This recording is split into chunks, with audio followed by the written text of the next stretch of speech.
Well, good afternoon. Welcome to this Tuesday edition of Wire to Wire. Hello, everyone, from Horseshoe Indianapolis. Track announcer John G. Dooley. Great to have you with us as we start off another exciting racing week here in the Hoosier State. The week following, just a record-breaking Indiana Derby Day here last Saturday, thanks to all the fans. We had a lot of people coming out here to the track last Saturday. Started off a soggy day in downtown, certainly in parts of the area, but the weather held up for us, and we ran our 13-race card on Saturday. We had an all-time record handle.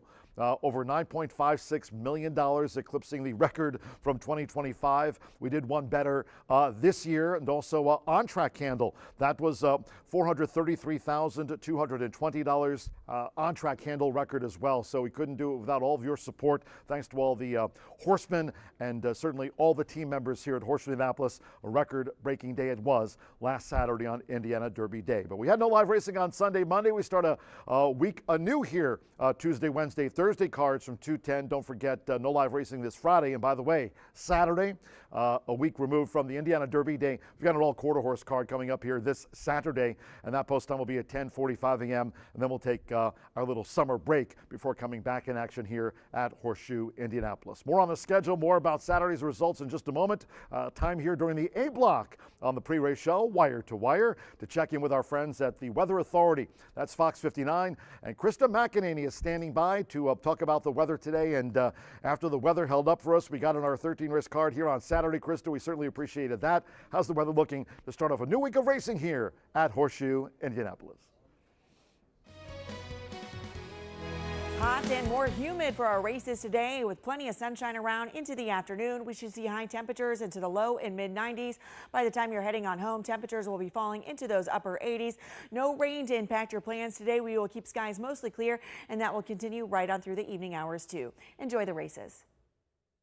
All right, thank you, Krista McEnany there at Fox 59. Speaking of races, Mary Holman George Memorial, Kapoor, the winner there for Godolphin, and all the way winner, one of three victories here on Saturday's card for jockey Junior Alvarado. Hannah Leahy also had herself a day. She rode J.R. Shadow Boy, who's undefeated, 5 for 5 for trainer Joe Davis, who had 3 wins of his own on Saturday. Big day for that stable. Couple wins for Bill Mott as well. But we'll talk in a moment. We'll show you the replays of both the Indiana Oaks and Indiana Derby here in just a second. But recapping Saturday, Indiana's biggest day of racing, and it was certainly that as we take a look at some of the numbers from the big day here on Saturday. I mentioned the handle, new record, $9.536 million, that eclipsing the mark from last year back in 2025, which was also over $9.5 million.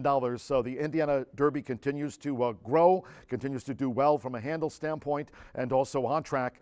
That a new record on Saturday, $433,220. We had 24 six-figure pools, including the Indiana Derby Exacta pool. That was over $400,000 there. Look at some of the action in the crowd that joined us here on Saturday. And again, Hannah Leahy, one of her 3 winners, including J.R. Shadow Boy for Joe Davis and Normando Jimenez. We gave away to benefit some of the veterans groups here in town. We had some drawings. Also, congratulations. Jason Phillips was the big $2,500 Derby Legends winner. We got a chance. Matt Crothers joined us here, part of the broadcast team. And of course, Racing Rachel, always one to show off her moves here at the track. Brooke Fair won the $3,000 mega bet drawing. She put her money on our money man, who ran second. So Brooke walked away on Saturday $2,450 richer here after taking down the mega bet drawing and putting the money right there on a money man across the board. And Raquel Reisman from Anderson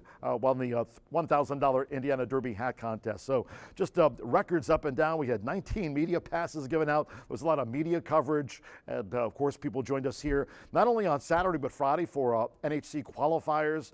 We thank all those that took part in that, as 7 punched their tickets to Las Vegas in March of 2027 at Horseshoe Vegas. Of course, the big National Horse Players Championship there. All the handicappers gather in Horseshoe Vegas every year once we turn the calendar. And of course, this year, 2027. So congratulations to all that qualified here and will represent Horseshoe Indianapolis when it comes to the winter there in the big NHC 2027 at Horseshoe Vegas. So going back to the big races, of course, Indiana's biggest day of racing, we have the 2 Grade 3s marquee races here of the meet. Let's go back to Saturday and take a look at the running of the Grade 3 Indiana Oaks. And this was won by Luis Saez on the first turn. Look at those fractions, 24.74. Okay, John, That's the slowest ever opening quarter in the history of the Indiana Oaks. Maximum offer for Luis Saez slowed them up. Half mile, just a couple of ticks there under 49 and 112.44 for the 3 quarters. Maximum offer had a lot left in the tank, winning it for Kenny McPeak, and there's a victory in the Grade 3 Indiana Oaks. And all the way winner, jockey Luis Saez here last Saturday, and certainly won it. They're looking at those fractions with a lot left in the tank there for Maximum Offer. Congratulations to her connections, and we'll be watching her going forward after Saturday's victory. The big race, the Grade 3 Indiana Derby. Let's go back and take a look at the stretch run as they turn for home in the Indiana Derby of 2026. And Out of the Woods have been up there right with the leaders turning for home, but then it became really the two principals coming to the forefront. Leading Change, the son of Gunrunner, our money man who sire Mr. Money won this race, the Indiana Derby, just a few years ago. Axel Concepcion was on our money man in the Wildcat Blue, but in the Wafnan Racing Silks, the son of Gunrunner, just sticking that neck out. He was never going to let our money man go by. Leading Change, he won on Churchill Downs debut for Brad Cox. He's 2 for 2, taking out Saturday's Grade 3 Indiana Derby, as I mentioned. For Wafnan Racing, that victory under Irad Ortiz, one of the top jockeys in the nation, came here to ride, and he got on the Saturday score sheet. It took him into the big Grade 3 Indiana Derby to do so, but Irad winning it on board the son of Gunrunner, 2 for 2, as I mentioned, and Leading Change, the winner of the Grade 3 Indiana Derby. Certainly looking forward to seeing this nice 3-year-old prospect go forward for his connections, and Brad Cox, 4-time after that victory, leading trainer in the Indiana Derby. That equals Bob Baffert for the most ever in the history of the Indiana Derby. 4 wins for both Bob Baffert and Brad Cox after Leading Change for Wafnan Racing took down the big prize here on Saturday in the Grade 3 Indiana Derby. Just want to mention among the locals, Hannah Leahy with that riding triple on Saturday. She continued to move up the score sheet, but Fernando de la Cruz, the leading jockey in the clubhouse, going into our Tuesday racing program here today. And here's a look at the leaderboard. Cheers, guys. Fernando de la Cruz, 36 victories. Eric, certainly appreciate that. Aaron and Josh, the entire team. Bill, Marcelino Pedrosa Jr., 31 wins. So Fernando in the clubhouse, 5 up. Alberto Burgos, the leading jockey here at the track just a couple of seasons ago, right there in the top 3 with Joe Ramos and Mitchell Murrell rounding out the top 5. Mitch rode Mr. T, last year's Indiana Futurity winner in Saturday's Grade 3 Indiana Derby, and beat Creole Chrome home, did Mr. T. Gennaro Garcia, he's 5 up on Randy Klopp.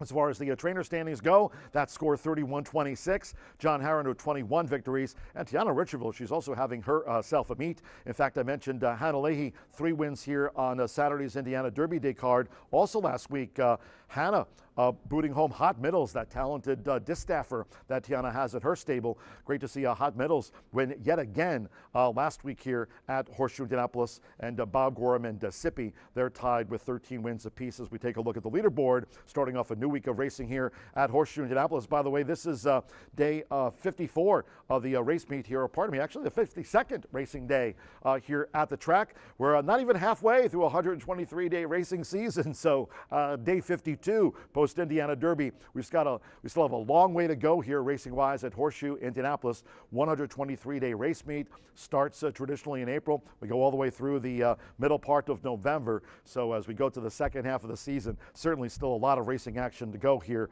at the track. Speaking of this week, Saturday, we celebrated Indiana's biggest day of racing. It's Shelby County Day. We're going to be talking a lot about, of course, here Horseshoe Indianapolis. Casino open 24/7, but a big part of Shelby County here in town. So tomorrow we'll be featuring an afternoon of honoring several of the local organizations that Horseshoe Indianapolis partners with. Presentations will be held after each race. There'll be a live remote, by the way, here from Giant FM, WSVXO Shelbyville, plus food trucks, face painting, a special $2,500 Shelby County Legends handicapping contest. So all of you Racing Rachel's Warriors, you'll have to wait for the break until we come back for the traditional Wednesdays are for winning Racing Rachel's Warriors contest, because we've got a special Shelby County Legends handicapping contest tomorrow. But don't worry, Racing Rachel's Warriors will be back after our little summer break. And part of tomorrow's activities, it'll include the Mayor's Classic and live music as well, right there onto the awning. So the weather, I think things are going to continue here, sunny, hot, and humid during the summer in town, but we've got plenty for you to enjoy here at the track. Shelby County Day. Hope you'll come back if you're joining us here today, enjoying lunch up in the clubhouse. Nice day on tap here tomorrow with Shelby County Day, then racing on Thursday from 2:10. No live racing on Friday, and again back on Saturday with that old quarter horse card that will be from 10:45 a.m. Just a reminder, after Saturday's old quarter horse card, we do take our little summer siesta. There'll be no racing from Monday, July 20th all the way through the 25th. So following Saturday's card, and here's a look at the schedule. So again, this week, post time today, tomorrow for Shelby County Day, and on Thursday from 2:10. No live racing on Friday, TGIF, and then on Saturday, that old quarter horse card kicks off at 10:45 a.m. 9 races. Join us here by 11 o'clock in the morning. You'll see the first of the day, and maybe have you out by 3 o'clock on Saturday. So 9 races and a lot of some of the finals for some of the top quarter horse horses here in town racing on Saturday with some of those finals. Looking forward to it. We'll be joined by Martha Clausen, who'll be here taking us through Saturday's racing card and all quarter horse day at 10:45 a.m. And there's that break again.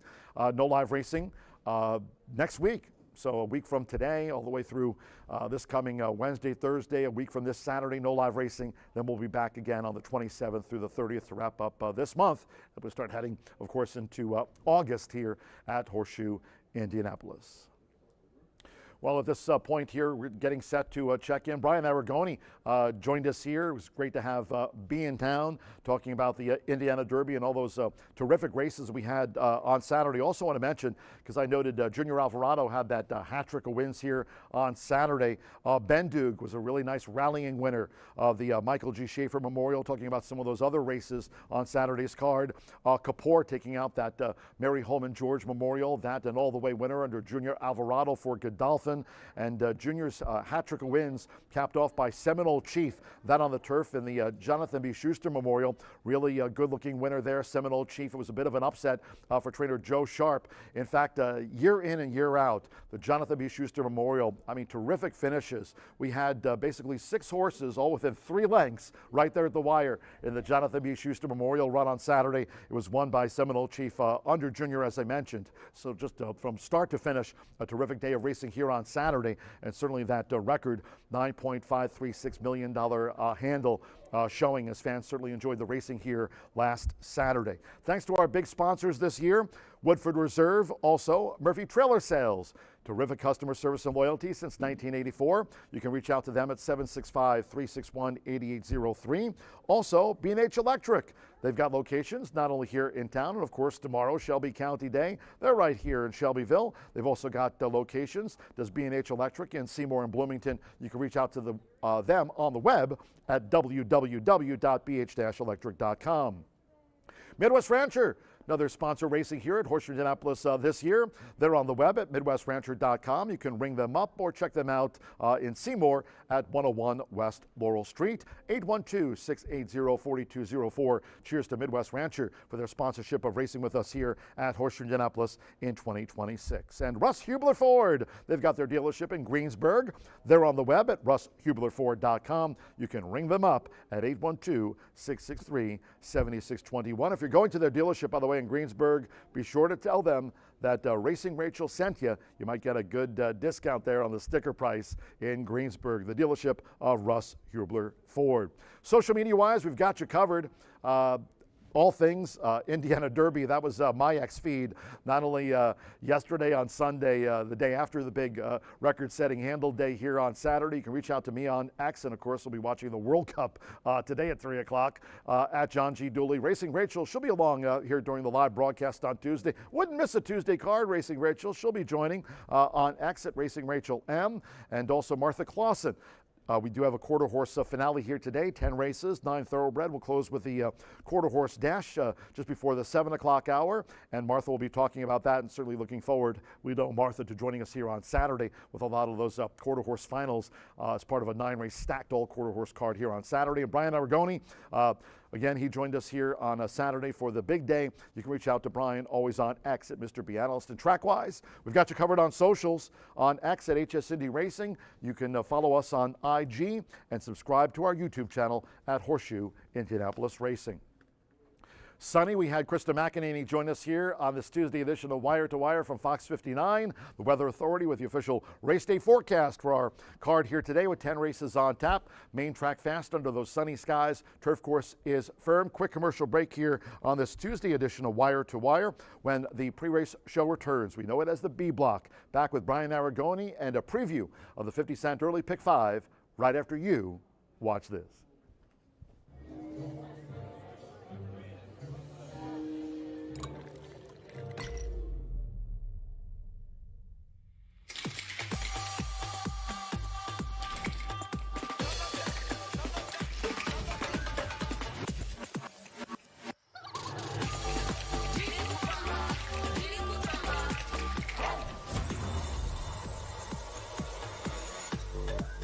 Tequila Herradura. Extraordinary awaits.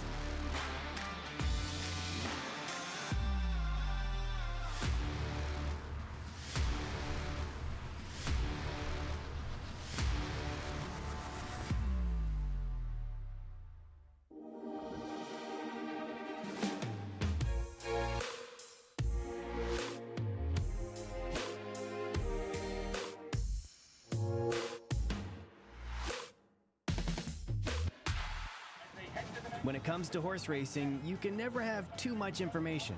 With Twin Spires, you can place your bets with confidence. Whether you use handicapping insights like our Brisnet speed ratings, prime power and past performances, the guidance of our experts' top picks, or just choose a name that catches your eye.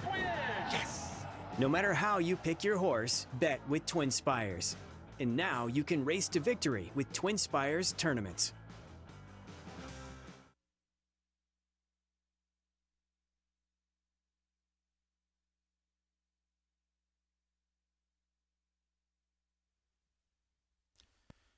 Welcome back to the B Block here at Horseshoe Indianapolis. There's no rest for the weary. Race 7 out of 8 days, 6 straight days as well.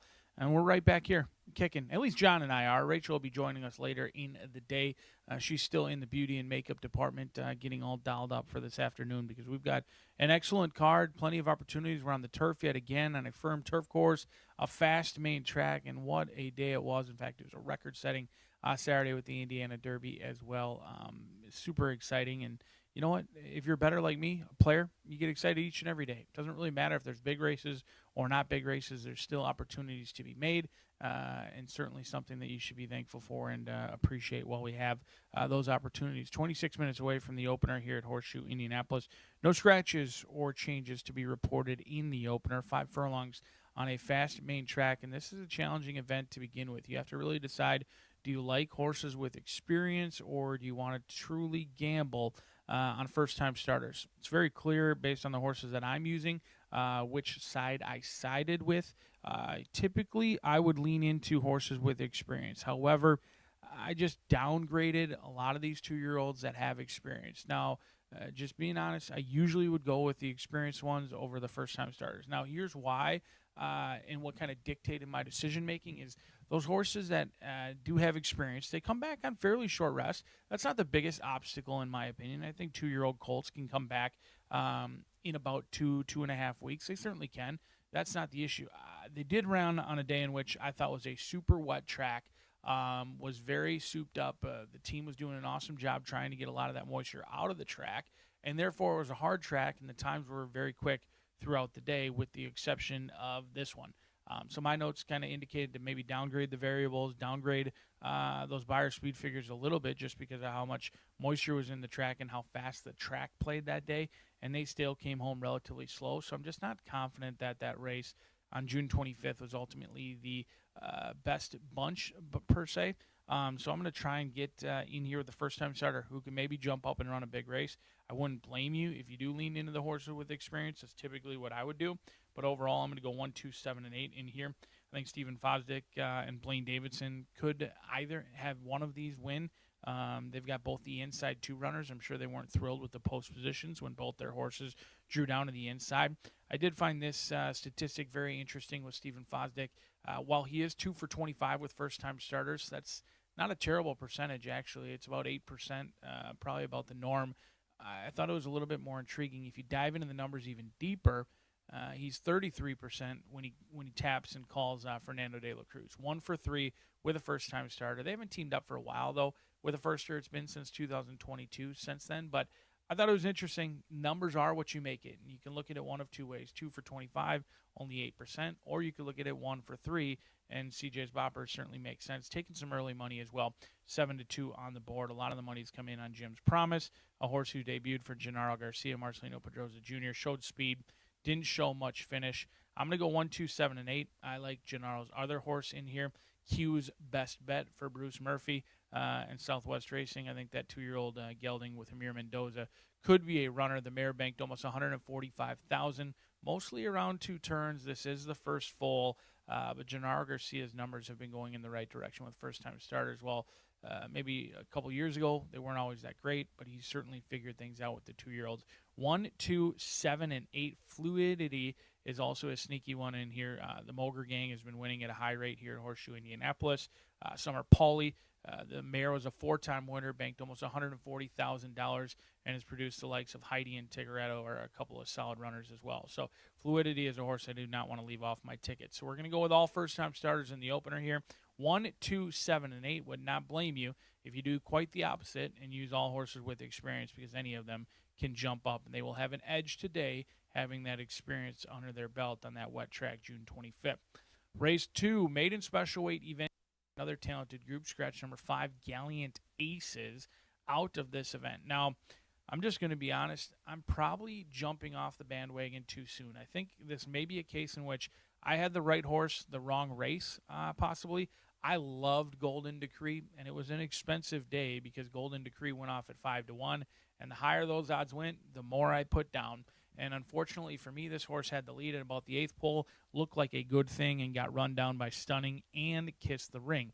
Since then, those two have gone on to run third, one at Colonial and one against Winners for the first time as well. I thought Golden Decree looked like the real deal on debut, but didn't get bet. It was chilly on the board for Brad Cox, Fernando de la Cruz, and Juddmonte at 5-1. You may have told me the horse lost a leg at some point, being 5-1, because usually those connections do get wagered. Now today, I'm somewhat going to do the opposite, so maybe it's time for you to start a pick 4, singling Golden Decree, because there's been numerous times in my life and throughout my career that I've had the right horse, the wrong race. Loved Golden Decree last time. Now I'm going to go super deep against him. You've got another Brad Cox first-time starter in here. Could be any sort. Altimeter, Tis Authority has put up very good numbers for Chris Hartman. Blinkers off, coming in from Churchill Downs as well. And then the 6, 7, and 8 just makes sense. Stoic Sage for Chris Richard, despite going from maiden claiming to maiden special weight. I view that as a lateral move, especially coming from Churchill. That taxing 1-turn mile showed speed, was well held, and couldn't push past Susan's Boy, who I do think fairly highly of as well. And then Big Boy Thunder. This is a sneaky one that ultimately caused me not to single Golden Decree in here. Big Boy Thunder's numbers are not going to wow you or amaze you, and this horse potentially could go off upwards of 10-1. Missed the break entirely, had to take back on the rail, came with a rush home, was the only horse to close that day. Tazzy took on Winners for the first time and dominated Jeff Greenhill. Spots his horses nicely. He's only had 2 starters here, a second and a third. And this is a horse who had significant trouble and is going to be sneaky in this spot. Hopefully we can get the job done. Second start off the layoff, second time here at Horseshoe Indianapolis, and had significant trouble last time out. Summer Pauly, good gate jockey. She can get her horses forwardly placed, and I think that's going to be the case today with Big Boy Thunder. 1, 3, 4, 6, 7, and 8, but in fairness, I will likely tell you that I told you so when Golden Decree does come home to score, and I'm holding a ticket that has 6 horses on it or so. So that'll be brilliant. Race 3, this is going to be the single in here. Scratch number 7, Smokin' Hot Justice, Under the Palms. Now, this is a guessing game with Under the Palms. Kenny McPeak winning at 33% here. Manny Esquivel, he brought his talents and services up to Prairie Meadows, brought home a stakes victory as well. So congratulations to him and his team with the Santos Inc. But ultimately, Under the Palms is somewhat of a guessing game. This horse has gone off form, hasn't been in good form since Oakland Park, February of last season. But does face significantly easier competition than they typically would see in here. I think Under the Palms, if he's ready to go, or she's ready to go, I think she wins this race. She's faced some tough foes here recently in Corningstone. Little Gin in Class is another one with back class, and then Louder Than Words as well. I just didn't really know who to use outside of Under the Palms. Now, this is a race that maybe Under the Palms gets bet and somebody else is an upsetter in here. This would be a race in which I'm a huge fan and advocate of playing 2 tickets, especially if you're going to be a horizontal player. On one, I'd likely single Under the Palms in here. Maybe on my second single, I might use that 8 that I just referenced, John Langmeyer, because Under the Palms is going to be bet. You're not going to know if this horse is live or not. The money's going to come in, but one I likely follow the tote board and lean into, because I wouldn't be surprised if Under the Palms doesn't hit the board. It's kind of an all-or-nothing race for this animal. 5-year-old mare, is she sour? Does she still want to do it? Those are big question marks, and they're going to be answered today. She finds a reasonable spot in here, but I wouldn't be surprised if somebody else jumps up and runs a big race. Could be Labra's horse or Klopp's horse as well. Certainly an intriguing race in race number 3. Not the longest in numbers per se, but there's a lot of storylines in just a standard race on a Tuesday at the shoe. Race 4, maiden claiming event, scratch number 5, Sparring Moon, 5.5 furlongs going to be the distance, 3-year-old state-bred competition, all looking for their first career victory. I'm going to draw your attention to one horse and one horse only. While I am using 4, the others stand out more than this one. Rebel Sky, an easy horse to overlook, 3-year-old. They paid $12,000 at the sale back in Keeneland. Previously trained by Gennaro, went over to Jose. Now is with the junior Casares and Casares Racing Stables. 30-1 on the morning line, an easy horse to just write off. Right, this could be the separator between paying $2,500 and paying $25,000. Casares Racing Stables wins at a high rate. They're winning at nearly 20%. And this horse has had disastrous beginnings the last handful of times. So I think if the blinkers come off, if they break alertly with the field, they could certainly be in with a big chance. This is not a horse that I have written off entirely, despite what the record may have shown. There's been some wake-up calls a little bit, going in the right direction recently. Mile and 70, cutting back, and they had disastrous starts in 2 of their last 3. Stumbled badly, lost the iron, basically had absolutely no chance with McKenna Anderson aboard in the slop, and then they went further than they likely wanted to last time out, and again, jostled, steadied at the beginning. You don't know. This horse truly hasn't been given a clean break yet, and it's interesting to me that a rider like Joe Ramos hops aboard a horse who's been finishing 8th, 9th, and 7th, and 8th and 8th. So that could be a potential separator in there, 30-1. We'll see how it plays out. I think this is a race that's ripe for the taking. I'm not sure if anyone really wants to finish off this race. Mega Witch, along with Chabello, who's been on the turf for Miguel Angel Silva. Hannah Leahy's been hot. Your likely favorite in here is probably Midnight Legacy, and that's a horse that I'm just not all that confident in going with a horse who's going to be 4 to 5 or even money. They've never been below 7-2. Never really been all that close to winning a race. They lost to All Bark No Bite at 10-1. They lost to Rio Alta in a one-horse event last time out. I'm just not convinced that anyone in here is deserving of 2-1, and therefore I'll look for a long shot in this spot. And ultimately, we're not going to use either of the Heron horses on the outside either.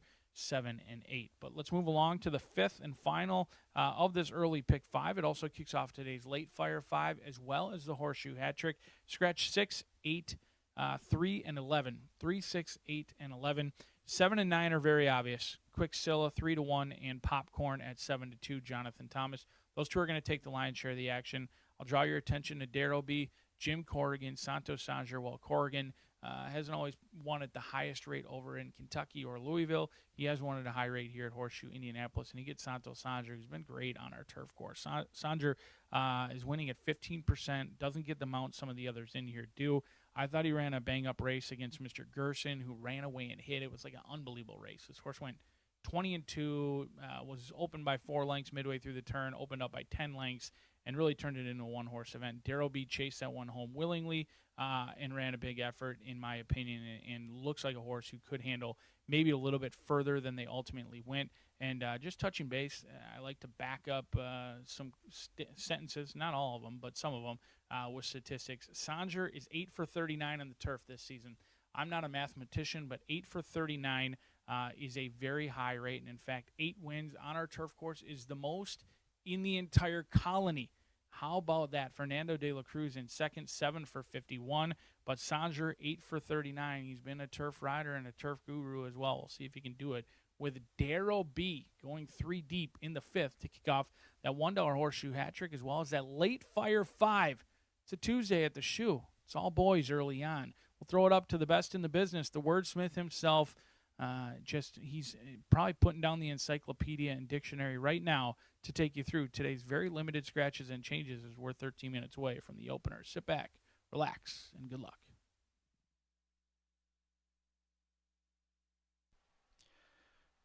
Good afternoon from Horseshoe Indianapolis. Hello now from the broadcast booth. Great to have you with us today. Track announcer John G. Dooley, 10 of them carded. We feature 9 thoroughbred races. We'll close with a quarter horse maiden juvenile dash over the 250. That the 646 finale, 210 opener. Sunny skies, temperatures around 90.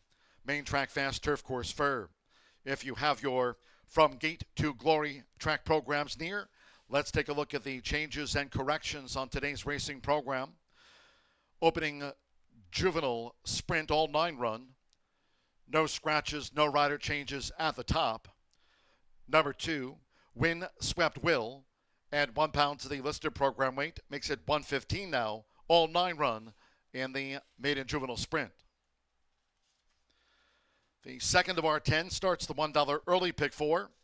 From the maiden sprint, take out number 5, Gallant Aces. Number 5, Gallant Aces has been scratched. In the third race, scratch number 7, Smokin' Hot Justice. Number 7, Smokin' Hot Justice has been scratched. And note number 3, Under the Palms, set to make her first run of the year for Kenny McPeak, is in foal. The enticed mare, number 3, Under the Palms, is in foal, races in the third at 3:12 and scratch the 7. On to the fourth we go, maiden sprint, and here in the fourth, scratch number 5, Sparring Moon. Number 5, Sparring Moon has been scratched. 3, Mega Witch, add 1 pound to the program weight in the maiden. In the fifth race, maiden juvenile turf, scratch number 3, Skepticism. 6, Locus. Take out the 8, Concrete Overlay. And scratch main track only entered number 11, CR Sultan. Maiden juvenile turf, scratch 3, 6, 8, and the number 11.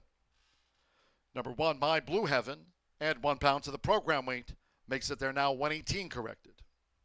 Course fur. 6th race maiden sprint. Here in the 6th, number 4, Basil, the jockey Mario Gutierrez. Mario Gutierrez rides the 4, Basil, in the maiden dash. 7th race is a maiden turf mile at 5:16. Scratch 8, Dreaming Perfect. 13, Star Saver.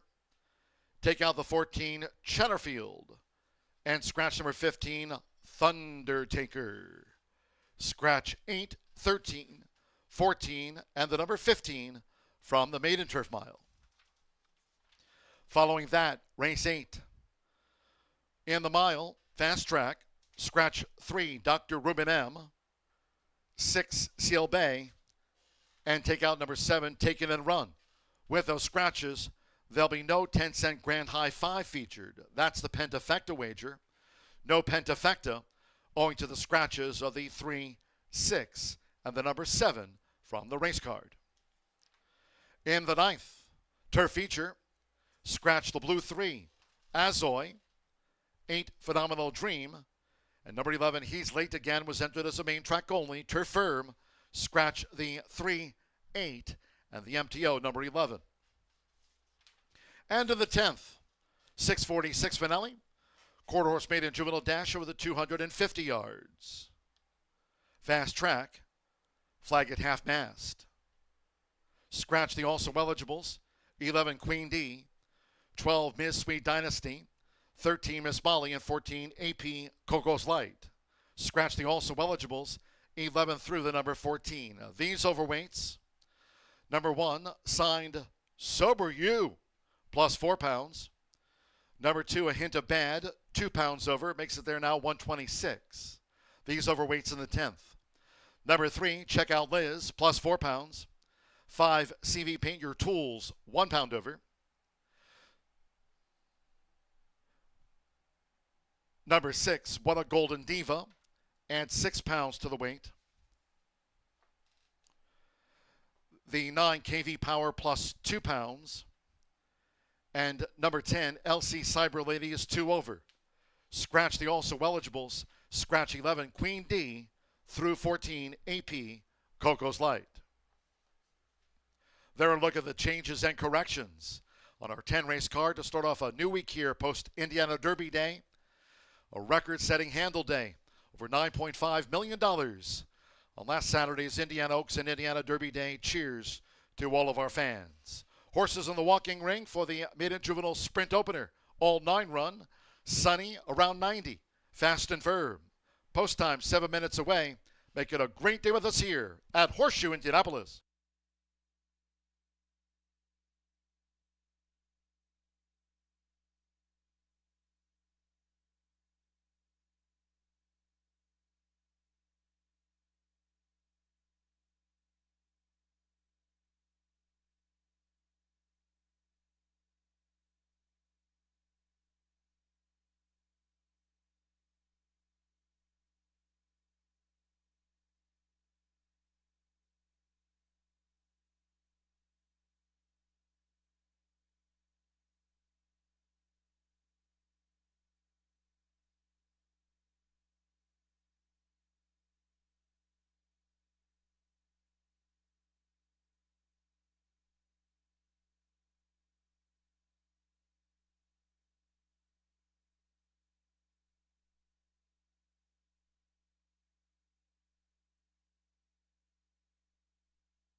The horses stepping onto the track now for the first race. Maiden Juvenile Sprint at the distance of 5 furlongs, a field of 9. No scratches, no jockey changes here at the top of a 10-race card. Under sunny skies, 1 overweight. Number 2, Windswept Will, plus a pound. Exacta, trifecta, superfecta. Double pick 3. Here are the starts of the 50-cent early pick 5. In front of the stands here, Sammy Bermudez with a hold of the first-time starter, number 3, Drunk by 6. Here all 9 run, and 6 of them debut. Maybe 1 or 2 more high-strung than the rest of the cast here at the top of the card. 9 run, 6 newcomers. Fast and firm, 2 minutes.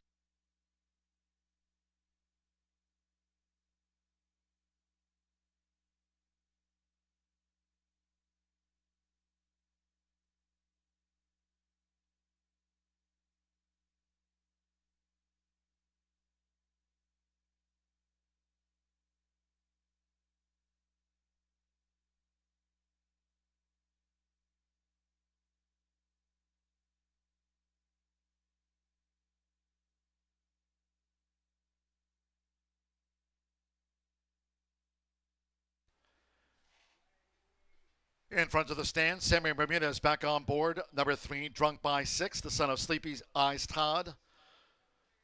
There's one of the 6 first-time starters here. Drunk by 6. Closing in on first post. No scratches, no rider changes in the sprint opener.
We're less than 1 minute away from post time. Maiden Juvenile Sprint starts the 50-cent early pick 5 at the top of the card. Fast and firm. Less than 1 minute to post time. The horses are approaching the starting gate.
The horses have reached the starting gate. It is now post time. Loading. First time starter CJ's Boppers. Betting jockey Fernando de la Cruz with 36 wins here this season. Hanley with JR El Apache. CJ's Boppers loaded. Armia Mendoza, Q's best bet, went in well. Now Joseph Romero, Win Swept Will. Drew post 2. Here all 9 run. Orlando Boca Chica with Fire Quick. The son of Isotherm, Fire Quick. Summer Pauly with Fluidity. One of the 6 first-time starters here at 5 furlong. Still waiting for Win Swept Will. Like CJ's Boppers, both for Stephen Fosdick. Now Win Swept Will joined. Samuel Bermudez. Newcomer Drunk by 6. Just a couple of back. Sando Sanjor. Mi Picaro. Another of the 6 first-time starters. Here's Mi Picaro at 5 furlongs. And one more. Marcelino Pethosa Jr. with Jim's Promise. He was 3rd here on debut. Went on a sloppy track. Start the week here. Sunny, fast and firm in the Hoosier State. They're in the gate. Away and running at Horseshoe Indianapolis. Fire Quick. Out to a lightning quick start for Orlando Bochica. And is in front of Windswept Will as Jim's Promise is going for an early push. And right there, Fluidity to take on the leader, Fire Quick, at the 3.5. With on the outside, Q's best bet vying for 4th as Windswept Will holds the rail. Q's best bet is running in 5th as they round the far turn, just inside 3 furlongs to go. Drunk by 6 is in 6th position. Coming toward the quarter pole. Then CJ's Boppers with on the outside JR El Apache, and the newcomer Mi Picaro trails here in the Tuesday opener. These maiden 2-year-olds turn for home. 23.34 for the lead part. And it's Fire Quick and Fluidity, who's swept ahead now for Summer Pauly. 1 furlong to go. It's Fluidity, took the lead from Fire Quick, and here's Windswept Will, who's now taking the lead coming past the 16th. Jim's Promise and Q's best bet over here on the stand side with Joseph Romero. Windswept Will to win it from Q's best bet by a length and a half. Jim's Promise 3rd, and Fluidity finished 4th.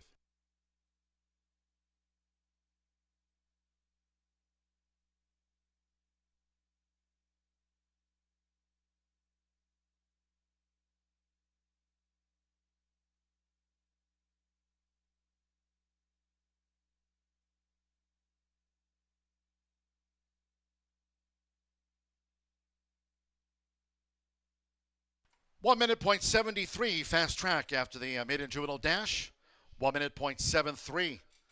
2:798 the unofficial after race 1. First number 2, Windswept Will at 5-1. Second number 7, Q's best bet at 9-2. Number 9, Jim's Promise at 3-1. The second time starter was 3rd. 8, Fluidity at 8-1 4th. There it is in frame. 2:798, hold all until official. Windswept Will was one of the 6 newcomers. Here the son of Z Lucky, Joseph Romero for Stephen Fosdick, Blaine Davidson's homebred. Windswept Will, 5-1 at first asking.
The result of the first race is official.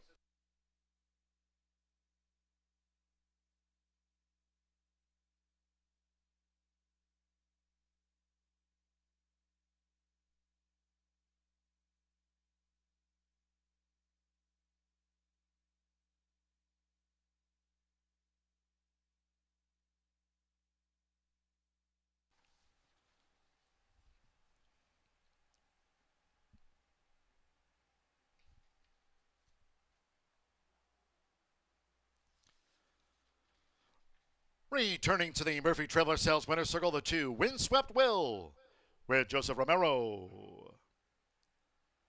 Windswept Will is a 2-year-old chestnut gelding by Z Lucky. Out of the Artemis Sunrise mare, CJ Sunrise. Stephen Fosdick trains Blaine Davidson's homebred. Horseshoe Indianapolis congratulates the winning connections of this newcomer, Windswept Will, right out to the maiden ranks.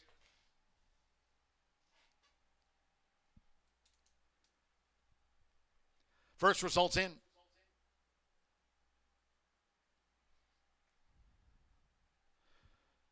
The 2-7 exacta paid $118.40. 50-cent trifecta, $279, $147.70. Fluidity fourth. 10-cent superfecta, $2,798. Returned $255.55. In the maiden juvenile, favorite, third, all 9 ran. Fast track, 1 minute, .73. 22 minutes away from race 2. In the maiden sprint, scratch number 5, Gallant Aces. Second race maiden sprint, scratch 5, Gallant Aces from the race card. Exacta, trifecta, superfecta, double pick 3. It starts the $1 early pick 4. Sunny, fast and firm. Post time will be at 2:43 in all cases if you can. Please do try to make your Horseshoe Indianapolis selections and wagers today early. Thank you. Coming up in a moment, our first race replay of the maiden juvenile sprint. Hope you had a bet on Windswept Will.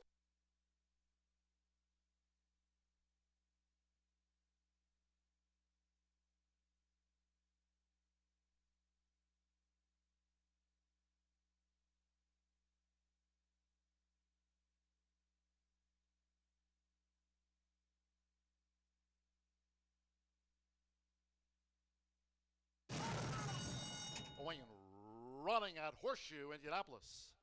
Fire Quick out to a lightning quick start for Orlando Bochica and is in front of Windswept Will as Jim's Promise is going for an early push, and right there, Fluidity to take on the leader. Fire Quick at the 3.5 with on the outside Q's Best Bet vying for fourth as Windswept Will holds the rail. Q's Best Bet is running in fifth as they round the far turn just inside 3 furlongs to go. Drunk by 6 is in 6th position. Coming toward the quarter pole.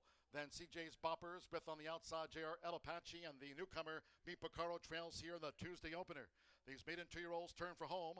23.34 for the lead part. And it's Fire Quick and Fluidity, who's swept ahead now for Summer Poli. 1 furlong to go. It's Fluidity, took the lead from Fire Quick, and here's Windswept Will, who's now taking the lead coming past the 16th. Jim's Promise and Q's Best Bet over here on the stand side with Joseph Romero. Windswept Will to win it from Q's Best Bet by a length and a half. Jim's Promise third, and Fluidity finished fourth. Hoosier State, they're in the gate.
you try and give them the best opportunity. And I don't know so much that it's just because it's girls, but you try to empower women because it is a very tough business.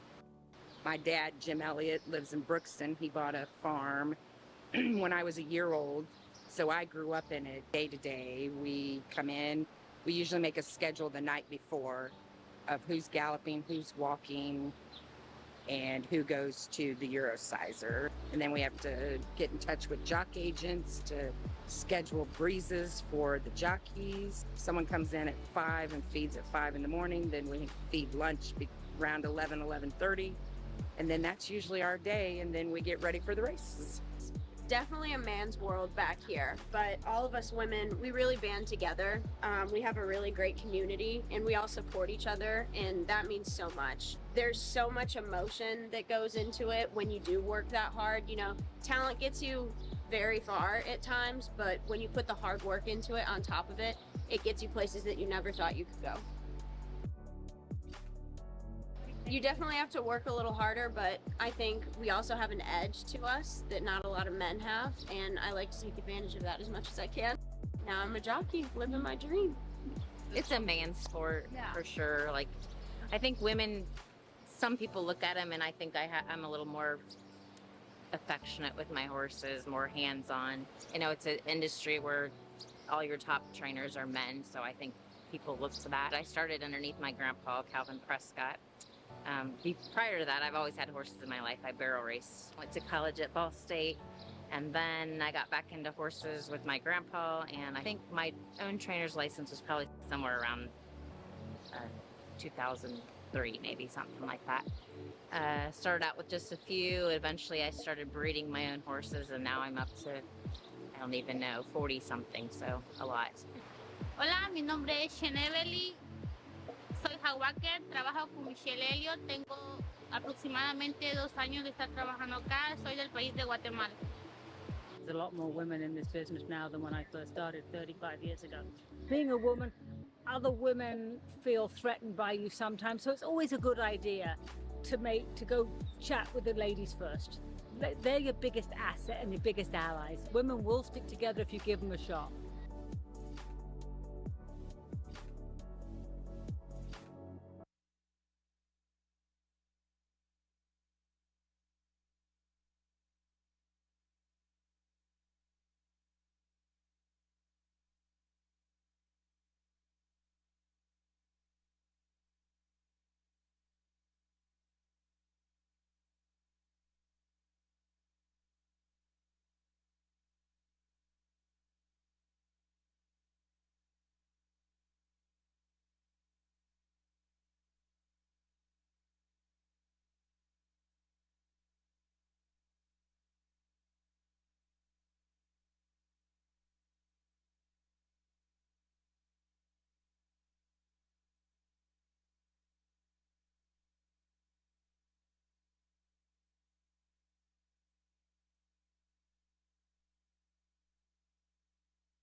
Ladies and gentlemen, just for your information, in the 9th race later today, 9th race, the turf feature, number 9, Shankar.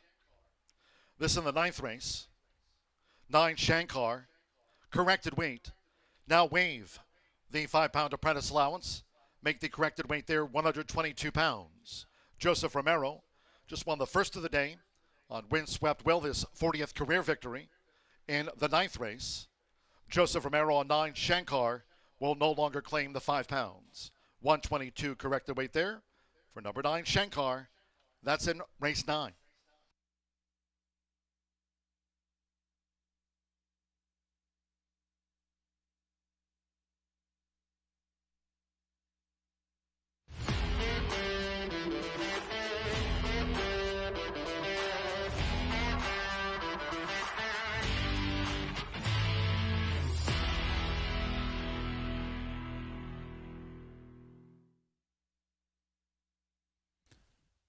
Welcome back to Horseshoe Indianapolis. Mr. Fosdick takes the opener 5-1 on a horse that was sneaky. The mare had only produced one winner from 30 starts as well. So if you're still having that early pick 5, certainly wish you the best of luck. His first-time starters run very well. They run 1-2. In fact, a $1 exacta returns nearly 59 times your money, 59 to 1 on that $1 exacta with Windswept Will over Q's best bet. The horses with experience have to settle for 3rd and 4th in there. Let's move along to the early pick 4 in here. 6 furlongs going to be the distance. Scratch a fellow firster in number 5, Gallant Aces. I'm jumping off the bandwagon on Golden Decree. It looks like many of you are jumping on that bandwagon. I'm going to go value hunting, but it's only value if you win the race, and that's with Big Boy Thunder.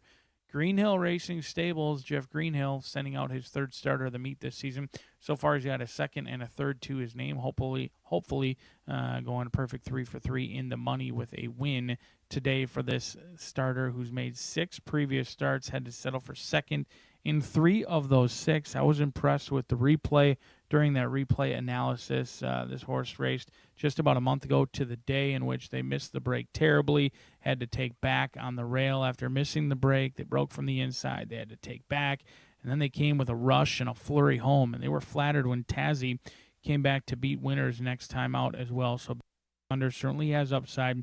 The question last time at 5-1 was, would this horse handle the dirt?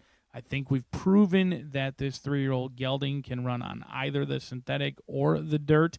With a sharper break today, I think Big Boy Thunder is going to be tough to beat in here, and I love that price. 10-1 right now, being completely disrespected and avoided in the win pools early on. I think Big Boy Thunder in with a big-time chance. 2nd start off the layoff, goes out for Jeff Greenhill, a horse who has a little bit of seconditis, but had excuses last time out and should improve. 2nd time around this track, 2nd time of the year for Big Boy Thunder. Have to love a horse at 10-1 that had excuses last time out. Golden Decree didn't have many excuses other than it was my top selection, and I pounded it in the win pools last time. I love this horse at 5-1. As they continue to drift up in the odds, I continue to bet more and more and more. It's not very often that Brad Cox and Juddmont Stables send out a 5-1 firster anywhere around the country, let alone here at Horseshoe Indianapolis. It kind of felt a little silly. I thought, I don't know what's going on here. This horse isn't really being bet. I'm sure with the amount I had wagered, they likely would have been significantly higher than 5-1 without that. But we didn't get any money that day. They had great works going into it. They were ultimately outbroke, didn't break all that well. It was a long drive. Fernando de la Cruz had to earn his paycheck that day. They asked. They went from 5th to 1st. Looked like, holy cow, might be a good thing. But that hard-used effort starting at the half-mile pole just led to a little bit of tiring that final 16th of a mile. One thing I am noting is that Golden Decree seems much more behaved, much more relaxed down here today. Do notice 2 handlers. I had notes from the first time that this horse was acting up in the paddock and was a little bit rank and ornery. It would appear that they are well aware of that with 2 handlers today. So Golden Decree, something you want to pay attention to is making sure that they don't exhaust too much energy down here in the paddock or out on the racetrack. They broke from the outside last time. Now they're going to break from the rail. They didn't break alertly with the field on debut, but the bettors care less right now, 6-5. Currently bet heavily I'm jumping off. Might be time for you to jump on. Oftentimes it's the right horse in the wrong race. We'll see if Ricky Giannini and Fernando de la Cruz can team up for another win in here with Golden Decree. The 7 is an intriguing sort in here. Stoic Sage. Chris Richard hasn't sent all that many to Horseshoe Indianapolis. In fact, this will be his first one this season. James Graham has come over 3 times. One of them has been victorious. I thought this was the most one of the most impressive races recently for horses shipping in. Now, maiden claiming over at Churchill to maiden special weight here. I view that as a lateral move, not necessarily a jump up in class per se. Ran a huge effort, but they look like the winner at the top of the lane. I really thought that Stoic Sage was well held by Edgar Morales. He believed that he had a lot more horse, and then Susan's Boy just kind of ran away and hid that day. I like the way that Stoic Sage showed good speed, was tactical in nature. I do believe you can use tactical or tractable. That Stoic Sage can be tractable in the sense that he can kind of shut off, relax on the front end. We'll see how he handles it today, but right now, the people's choice is Golden Decree, and there it is. There it was right there. Golden Decree, a little bit quirky. He's not always the most well-behaved sort in here, and he did exactly this on debut. That would be a cause for concern for me. I do not like what I see from your current favorite right now at 7-5, acting up, something you want to pay attention to in the post-parade. But if anyone can overcome it, it's our leading man, Fernando de la Cruz, as he'll be aboard the Judmont Baby by Constitution. I'm going to go a different direction in here. How about Big Boy Thunder at 8-1? An intriguing field of 7 goes out for the second here at Horseshoe Indianapolis.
The horses call postward now for the second race.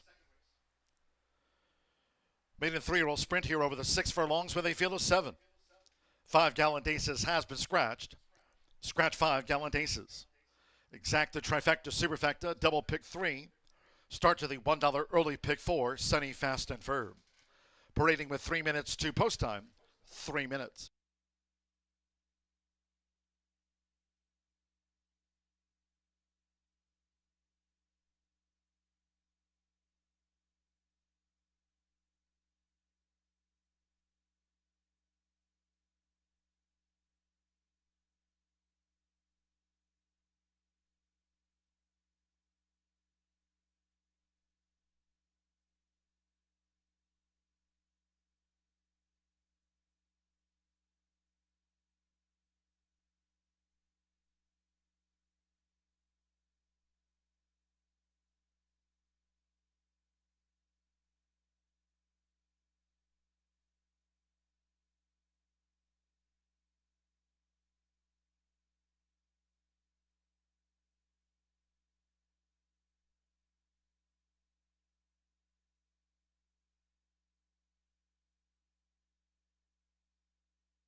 Less than 1 minute to post time.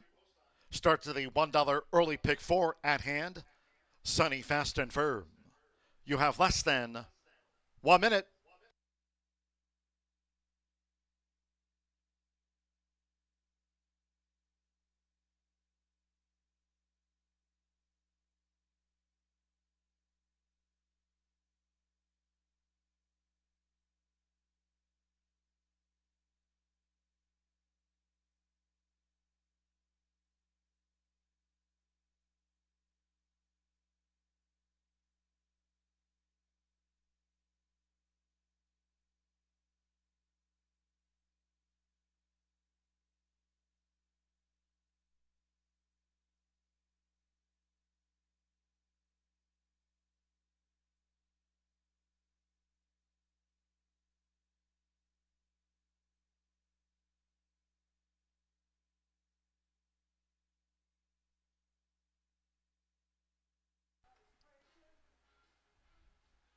The horses are approaching the starting gate.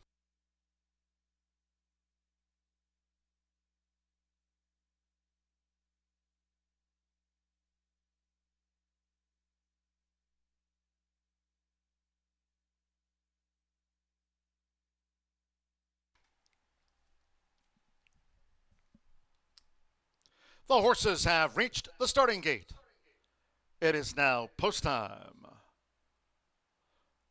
Loading in front of starter Oscar Quiroz, who golfed yesterday with Racing Rachel.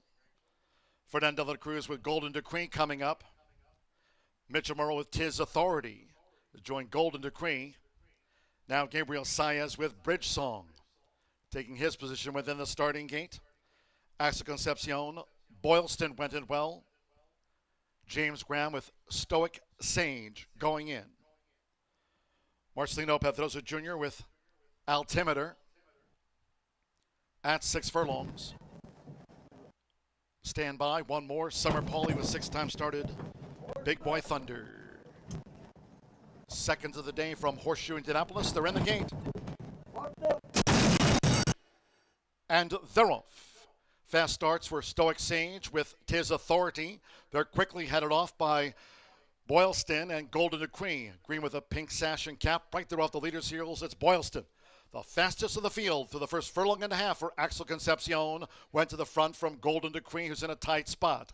Tis Authority keeps Golden Degree in the pocket. On the outside, Stoic Sage broke sharp, running in fourth, going past the half-mile pole. To break a 3 more to Bridge Song in the Rigney Red, joined out wide by Big Boy Thunder in a maroon cap. Altimeter is last of the septet. The quarter 22.61 seconds. Inside 3 to go. It's Boylston. At 10-1, Boylston spearheads them coming toward the quarter pole. Mitchell Mole has Tis Authority close, and Stoic Sage making 3-path progress now for James Graham. Right there is Big Boy Thunder and Golden Decree looking to move up a divide into the stretch. Half mile, 45.42. Tis Authority went to the front. 1 furlong to go. Boylston drops back. Golden Decree charging up the rail. Golden Decree looking to come through inside for Fernando de la Cruz. It's Tis Authority sticking that neck out, and Big Boy Thunder joins Tis Authority, who wins. Mitchell Murrow and Tis Authority out to the maiden ranks from Big Boy Thunder and Golden Decree. Bridge Song finished fourth.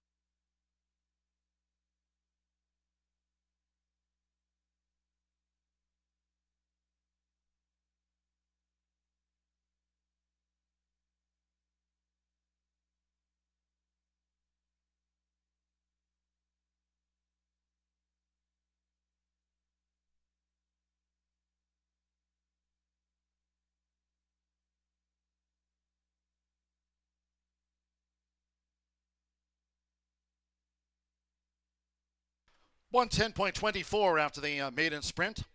1 minute 10.24. Unofficial 4816 for Tis Authority. 7-5 first over 8. Big Boy Thunder. 11-1 second. Game effort. Number 1 Golden Decree at 2-1 was third, and 6 Bridge Song. 7-2 fourth. Hold all tickets until official. Tis the Law Colt. This was his 7th career run for Tis Authority. Mitchell Murrow for Chris Hartman. Flatland Racing Stable. Tis Authority. 7-5 with the hot money on.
Stepping into the Murphy Trailer Sales Winner Circle, number 4, Tis Authority with Mitchell Marule. Tis Authority is a 3-year-old bank colt by Tis the Law. Out of Dictate Cool by Curlin. Chris Harbin trains for James Clay Carnes Flatland Racing Stable. Horseshoe Indianapolis congratulates the winning connections of Tis Authority. Takes out the maiden dash at 7-5 with the money on. Official.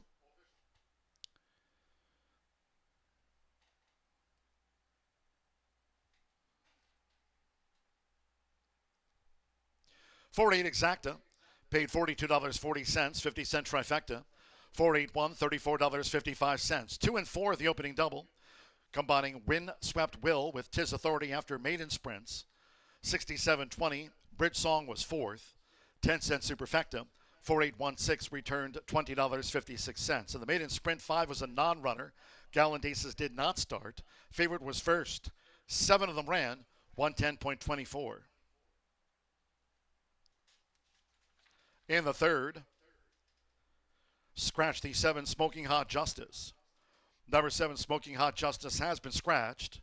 Note 3 Under the Palms, making her 2026 seasonal bow, and the enticed mare is in full. 3 Under the Palms, first run of the year. 5-year-old enticed mare, Under the Palms is in full.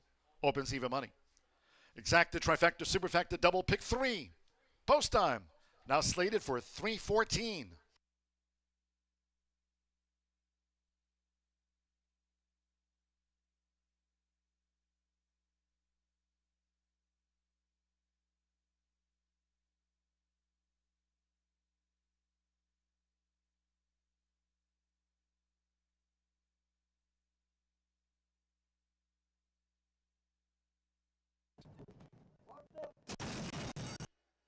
And they're off.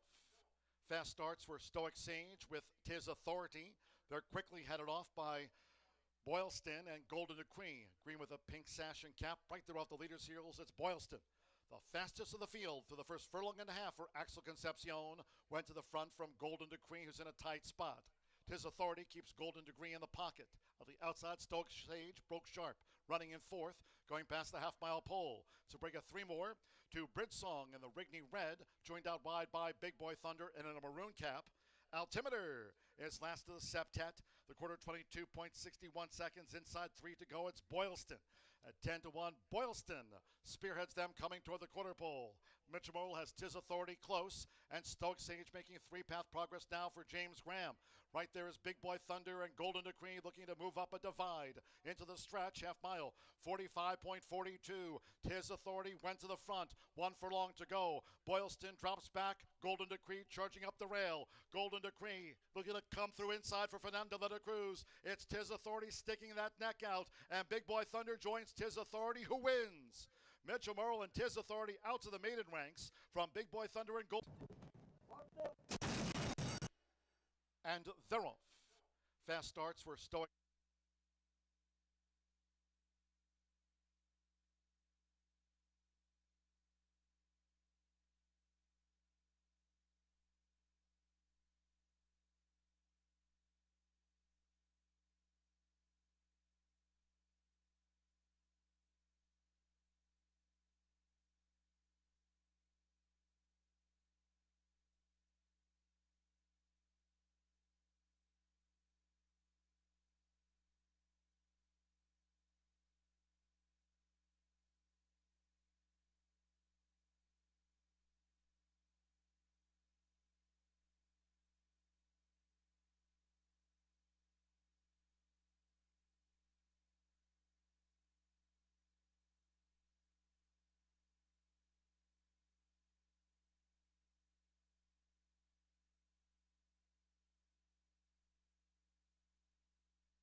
Welcome back to Horseshoe Indianapolis. We're moving right along on the opener of the week here at Horseshoe Indy, Tuesday, July 14th. No rest for the weary after a historic Indiana Derby Saturday, both on track and around the country. So it was a huge week, and John G. Dooley continues to just rip and roar 6 straight days of race calling. His voice must be in need of a dire break. However, we've got a huge week of racing, 3 straight days, and then a quarter horse Saturday. So a lot of things going on here at Horseshoe Indianapolis. And speaking of things, upcoming rolling daily doubles and pick threes, whatever fits your fancy. I do think there's value in both those sequences. You hear us talk a lot about horizontals, mostly pick fours, pick fives. But those daily doubles and those pick threes can certainly pay dividends as well as we move along to the third, our first pick three payout of the day. I happen to lean into the favorite in here, as it looks like the lowest pick three payout as well, a $55 payout to horse who's actually in full right now, Under the Palms. Now, this was my single in the early pick 5, and to be honest, I was completely unaware, and I'm unsure of if you can even identify that a horse is in full in the racing form. Maybe it's there, maybe it's not. If it is, I certainly would love to be educated on that, because I'm not sure how I feel about Under the Palms being in full. I think she's your most likely winner in here. Now, she has thrown in a couple of clunkers recently at Horseshoe Indianapolis. Not recently, but last season, August 20th and October 1st, she didn't necessarily go to the shelf presenting the best form. Now, with that, she had faced some salty competition. Majestic Oops is a multiple-time stakes winner who's got back class for days, as does Corningstone. So the fact that she's in full and they still bring her back, she must be showing and working out just fine in the morning. Fortunately, you can see some of those workouts over at Churchill Downs. I think this one's going in the right direction. But of course, just the unknowns of being in full.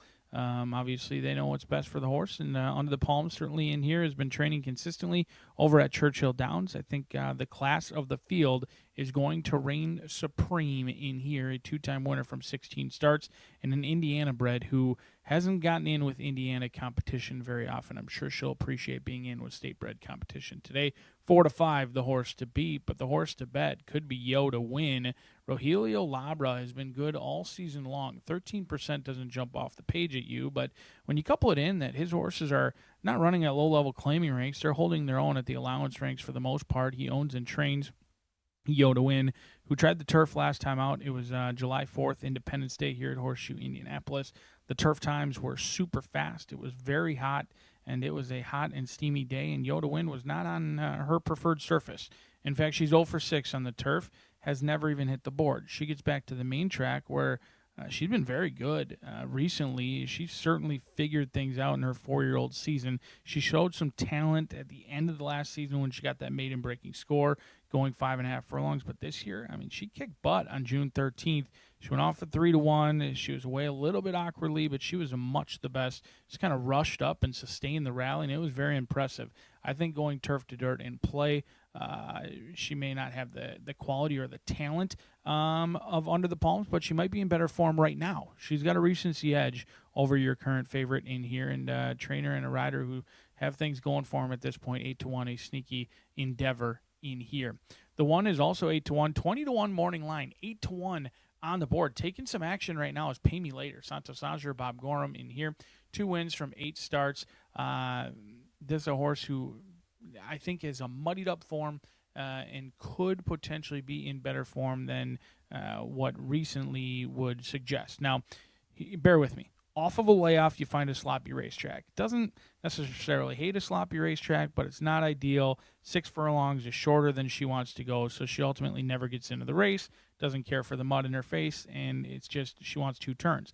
Then they tried the turf, where it was just an experiment, likely what the condition book provided at the time. Trying the turf, wanted to see in her 4-year-old year if she could handle the turf. She doesn't like the turf. So you've got a sprint in which it was too short for. Now you go to a route race on a fast main track off the turf. I think this horse is sneaky because there's some races last year that absolutely win this race and put Santos Sanger in those pink silks right in the winner's circle for mass thoroughbreds. As an intriguing sort in here, 6 of them set to go to the gate. long on talent, short on numbers, but that doesn't mean there's not value in those hills. Under the Palms, your current favorite, ready to go out for Kenny McPeak with Manny Esquivel aboard. We'll see if the 5-year-old mare with back class can get that elusive third victory. She hasn't found state-bred competition very often, but she does today. We'll see if it's beneficial for her and the bettors at this point. 3-5 on the board as the riders get in the leg up. John G. Dooley will put him on the track, and he'll get him out of the gate 5 minutes away from the third at the shoe.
The horses call posted now for the third race.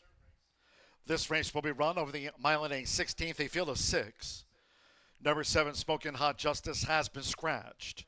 Scratch number 7, Smokin' Hot Justice, and as noted, 3 Under the Palms. And her first run of the year is in foal. The enticed mare, Under the Palms in foal. She's the number 3 with Manny Esquivel on parade. Here's in foal Under the Palms. 6 of them run, exacta, trifecta, superfecta, double pick 3. 3 minutes to post time.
Less than 1 minute to post time.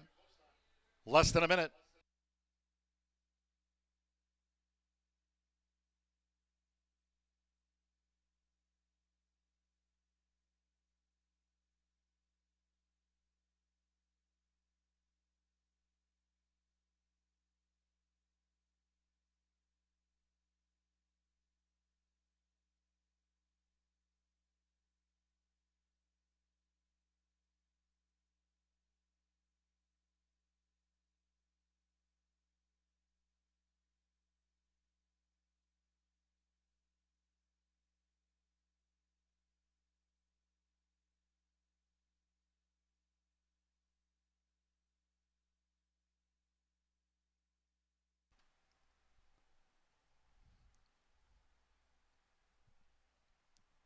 The horses are approaching the starting gate.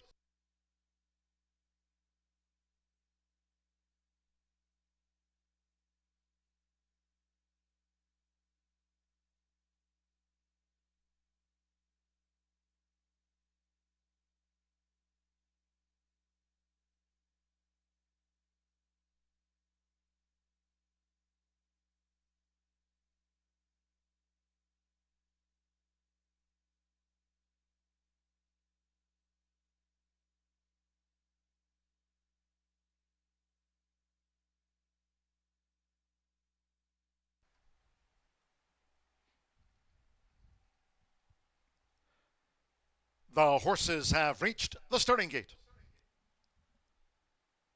It is now post time. They're going in. Sando Sanjor, Pay Me Later first in. Evan Roman with Yo to Win has joined Pay Me Later. Semir Bermudez with Sweet Saint. Irving Moncada, Fancy Is My Name, like Sweet Saint, both for Randy Klopp. Here over the mile inning 16th. Manny Esquivel onto the Palms. This her 5-year-old seasonal bow. And one more, Micah Meeks with Gio's Baby Girl. They're in the gate. They're off. Sweet Saint away well. Yo to Win with toward the inside, Pay Me Later. Fancy Is My Name, Under the Palms, and Gio's Baby Girl. And the opening stages has dropped back to last with Semir Bermudez. Sweet Saint takes the early lead. Sweet Saint in charge of the early pace with 7 furlongs to go.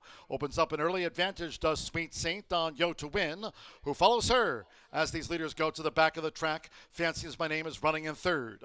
Pay Me Later, saving ground, running in fourth. Gio's Baby Girl with Under the Palms, who's dropped back to last. It's Sweet Saint. The opening quarter controlled it. 25.18 seconds, no early pace on. Sweet Saint shoulders the load, dictates her own terms to Yo to Win, who stays close there in that second spot for Evan Roman. Now with Manny Esquivel toward the inside, first run of the year for the enticed mare, Under the Palms, and she's in full. She's just in third from Fancy Is My Name, fourth going past the half-mile pole. Gio's Baby Girl and Pay Me Later has been relegated to last. The half-mile for Sweet Saint, 50.23, doing this very easily for Semir Bermudez. Sweet Saint needs Yo to Win by 3/4 of a length, but now with well inside 3 furlongs to go. So Yo to Win first to attack. Sweet Saint Under the Palms and Fancy Is My Name third and fourth. Gio's Baby Girl and Pay Me Later is last. They come for home 3/4. 1 minute 14.61 seconds, and Yo to Win is swept ahead. Sweet Saint capitulates, and here's Under the Palms charging hard on the outside for Manny Esquivel. Under the Palms slowly reeling in Yo to Win. It's Under the Palms. She's in full, and she's pulling away. Under the Palms, first up in 2026 to beat Yo to Win. Pay Me Later third, and Fancy Is My Name finish back in fourth.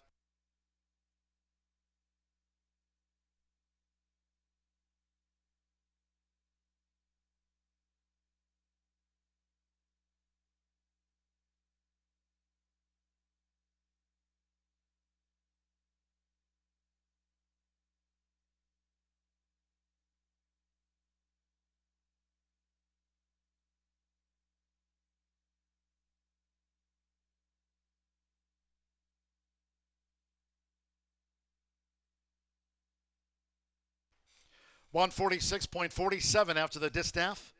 Unofficial. 3-4-1-5, the blue 3. Onto the palms at 7-5 first. 6-1 on the 4, Yo to win, the runner-up to Under the Palms. 1, Pay Me Later at 6-1 third, and 5, Fancy Is My Name, 4-1 fourth, Sweet Saint and Gio's Baby Girl. 6 of them ran, favorite first. Making her 5-year-old seasonal bow, first run since the Petey Bianchi. There's Under the Palms, we noted she's in full. The enticed mare, here Manny Esquivel for Kenny McPeak, a Tilted Shamrock Stables win, Under the Palms at 7-5.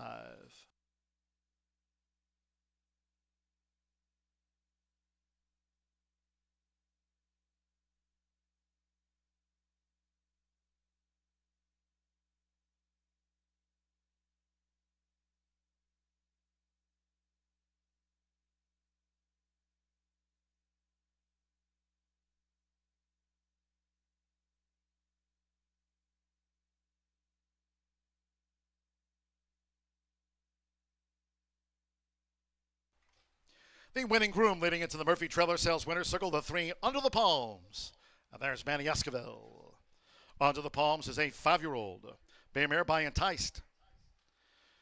Out to the outflanker mare, Desert Recon. Kenny McPeak trains for Daniel McGreevy's Tilted Shamrocks Stables LLC.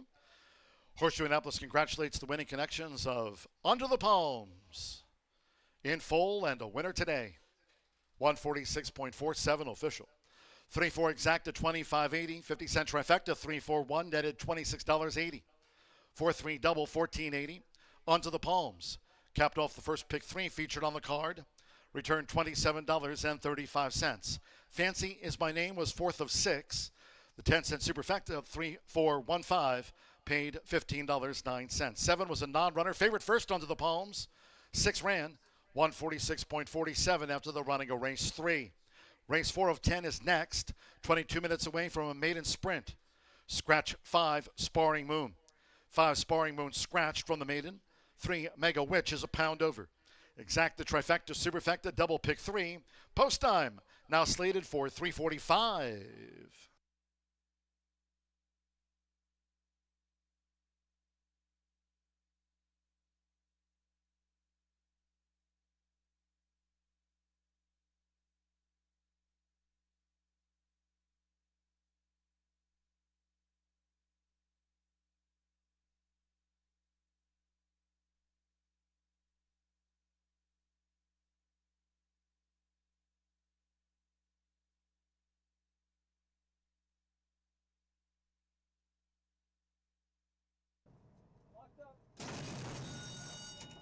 Thereof. Sweet Saint, away well. Yo to win, with toward the inside, Pay Me Later. Fancy Is My Name, Under the Palms, and Gio's Baby Girl. And the opening stages has dropped back to last with Sammy Bermudez. Sweet Saint takes the early lead. Sweet Saint in charge of the early pace with 7 furlongs to go. Opens up an early advantage, does Sweet Saint on Yo to win, who follows her. As these leaders go to the back of the track, Fancy Is My Name is running in 3rd. Pay Me Later, saving ground, running in 4th. Gio's Baby Girl with Under the Palms, who's dropped back to last. It's Sweet Saint. The opening quarter, controlled it. 25.18 seconds, no early pace on. Sweet Saint shoulders the load, dictates her own terms to Yo to win, who stays close there in that second spot for Evan Roman. Now with Manny Esquivel toward the inside, first run of the year. The enticed mare, Under the Palms, and she's in full. She's just in 3rd from Fancy As My Name, 4th going past the half-mile pole. Gio's Baby Girl and Pay Me Later has been relegated to last. The half-mile for Sweet Saint, 50.23. Doing this very easily for Sammy Bermudez. Sweet Saint needs Yo to win by 3/4 of a length, but now with well inside 3 furlongs to go. So Yo to win, first to attack. Sweet Saint, Under the Palms, and Fancy Is My Name, 3rd and 4th. Gio's Baby Girl and Pay Me Later is last. They come for home 3/4. 1 minute 14.61 seconds, and Yo to win is swept ahead. Sweet Saint capitulates, and here's Under the Palms, charging hard on the outside for Manny Esquivel. Under the Palms, slowly reeling in Yo to win. It's Under the Palms. She's in full, and she's pulling away. Under the Palms, first up in 2026 to beat Yo to win. Pay Me Later 3rd, and Fancy Is My Name.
Welcome back to Horseshoe Indianapolis, and she does it again. She returns to the winner's circle for her third time in her career. Under the Palms, a gift at $4.80.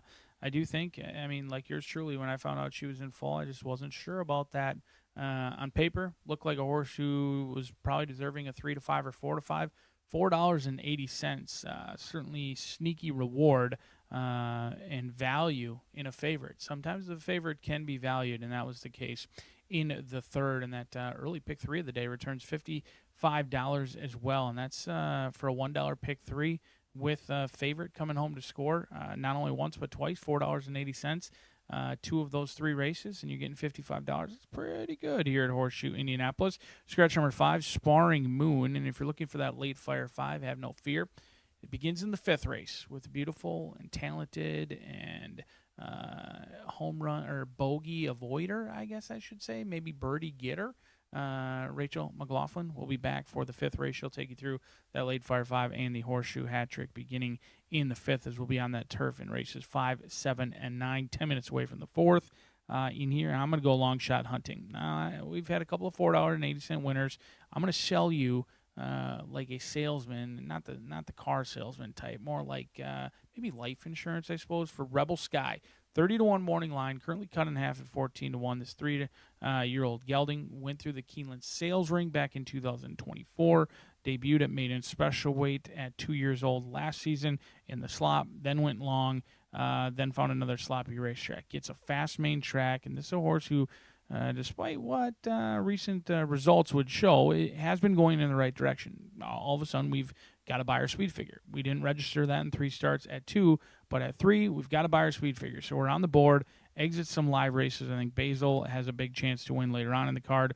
Willie's in charge as a horse who's gotten through multiple conditions, as is El Jovero, your third-place runner from last time out. Now, Rebel Sky, you can tell she's alert, ears are up, she's looking around.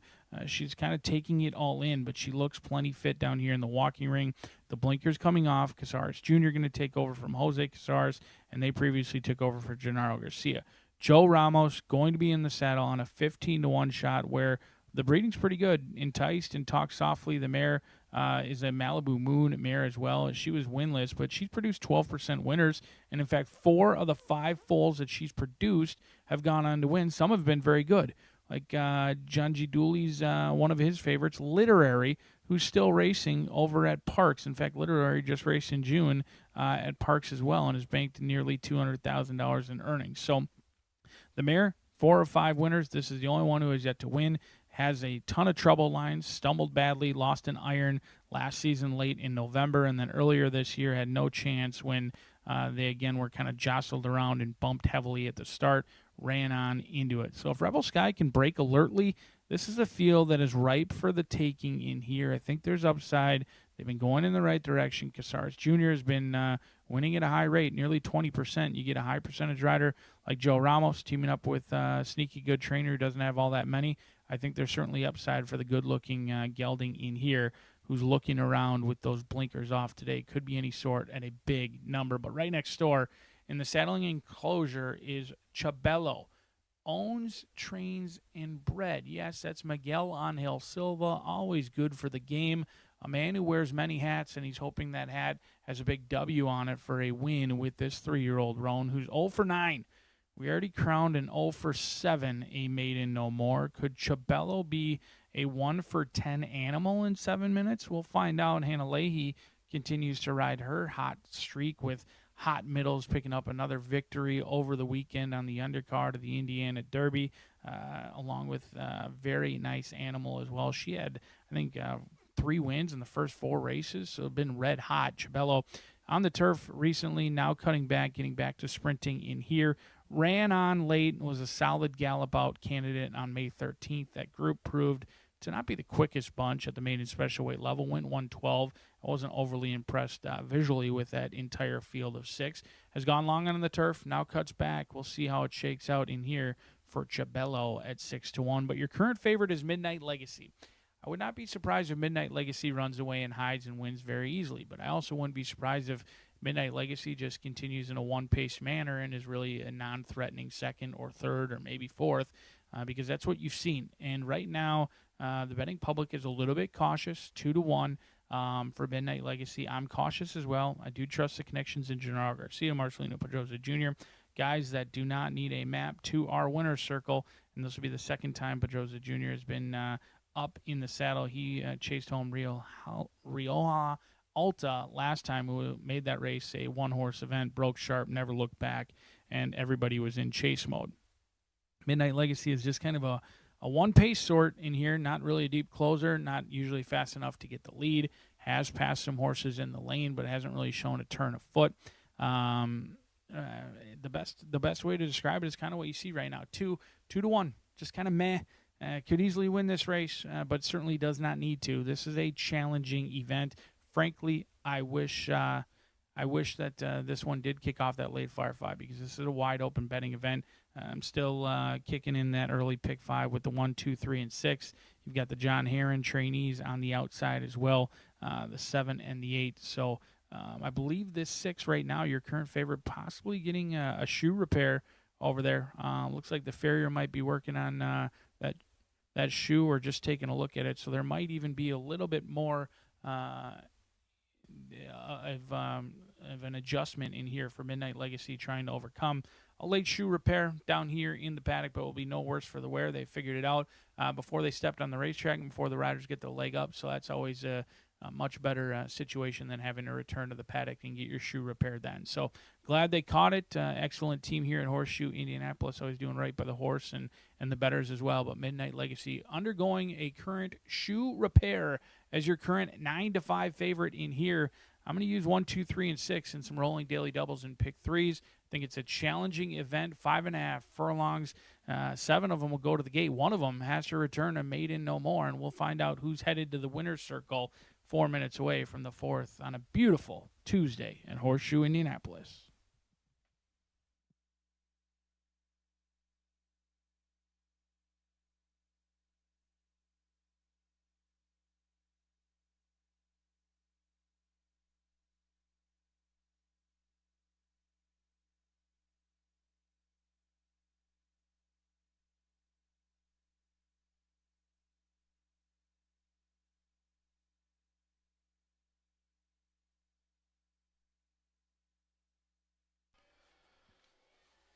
Confirming that late paddock shoe repair on 6 Midnight Legacy here before the maiden sprint. Late paddock shoe repair on Midnight Legacy. We do have a jockey change to announce for the first time in the 7th race. 1 of 3 today on the turf course Fur. 7th race maiden turf mile there in race 7, number 9, Pumpkin Boy. Now make the jockey Jane Elliott. Just in. That's in the 7th race. Maiden turf mile. 7th race number 9, Pumpkin Boy will now be partnered with Jane Elliott.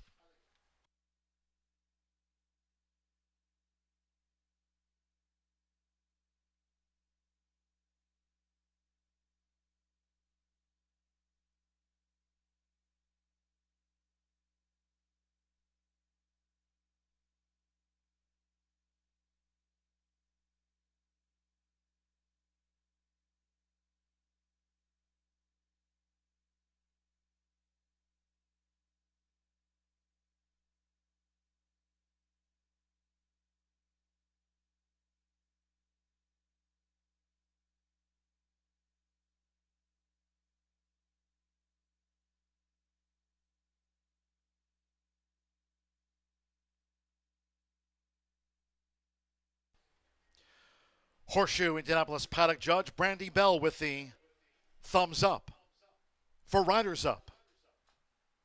Late paddock shoe repair made for 6 Midnight Legacy.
The horses call postward now for the fourth race. Maiden sprint here at 5.5 furlongs, a field of 7. Number 5, Sparring Moon, has been scratched. Scratch number 5, Sparring Moon. 3, Mega Witch is 1 pound over the program weight. After a late paddock shoe repair on 6, Midnight Legacy. Exacta, Trifecta, Superfecta, double pick 3, and at post time.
The horses are approaching the starting gate.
The horses have reached the starting gate. Loading for the maiden, Joe Ramos with Rebel Sky. Irving Moncada with Jackson's Buddy has joined Rebel Sky. Marcelino Pedrosa Jr. with Midnight Legacy, who was the late paddock shoe repairer, a few minutes past due. Evan Roman with Amazing Mike facing up to the gate. Hannah Leahy, here's Chabello.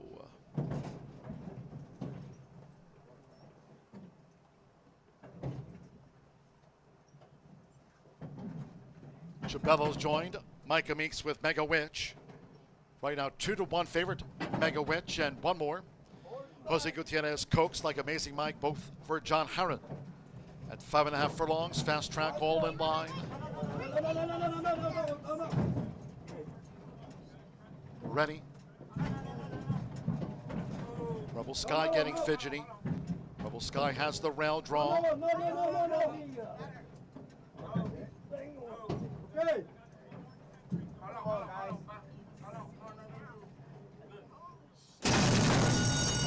The Robin sprinting. Chabello was real slow to go. Mega Witch out fast. Along with toward the inside, here's Rebel Sky going for an early attack on Mega Witch, but it's Mega Witch who just leans for Micah Meeks, pressed toward the inside by Rebel Sky and Midnight Legacy right with them. Going past the half mile. An early break to Coaxed in a white cap with Jackson's Buddy at the rail as they round the far turn. Amazing Mike's in the purple silks and the slow starting Chabello's drop back to last.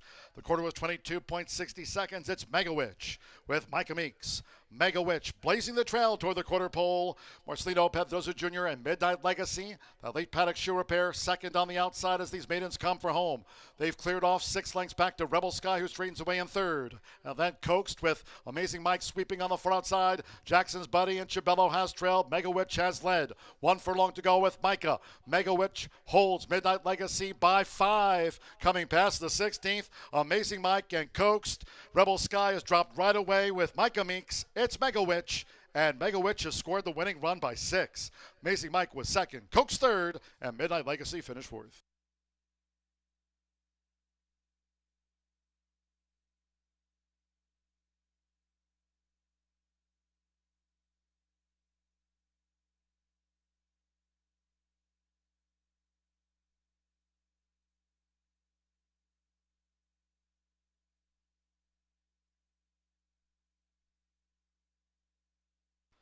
.105 flat after the maiden.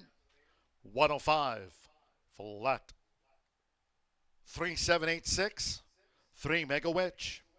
6-5 first. Out to the maiden ranks in his 10th career start. Has beaten 7. Amazing Mike.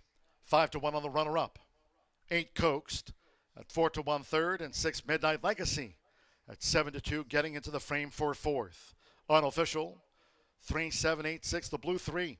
Micah Meeks for Randy Klopp and Willowbrook Stables. Mega Witch out to the maiden ranks.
The result of race 4 official.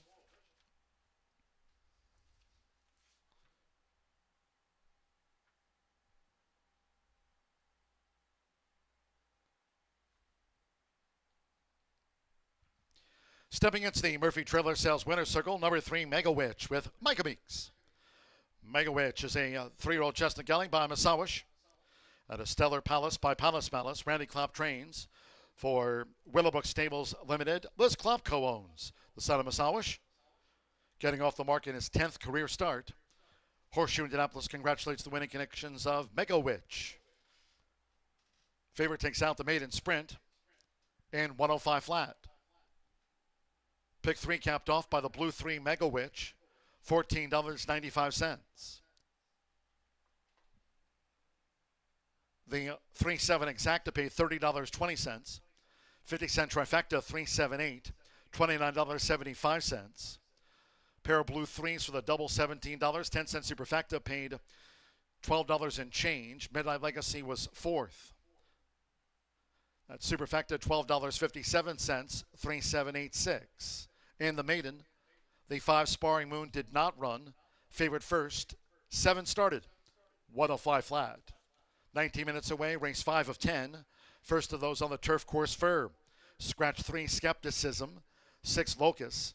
Take out 8 Concrete Overlay and scratch the MTO 11 CR Sultan. Scratch the 3-6, 8 and 11. No rider changes.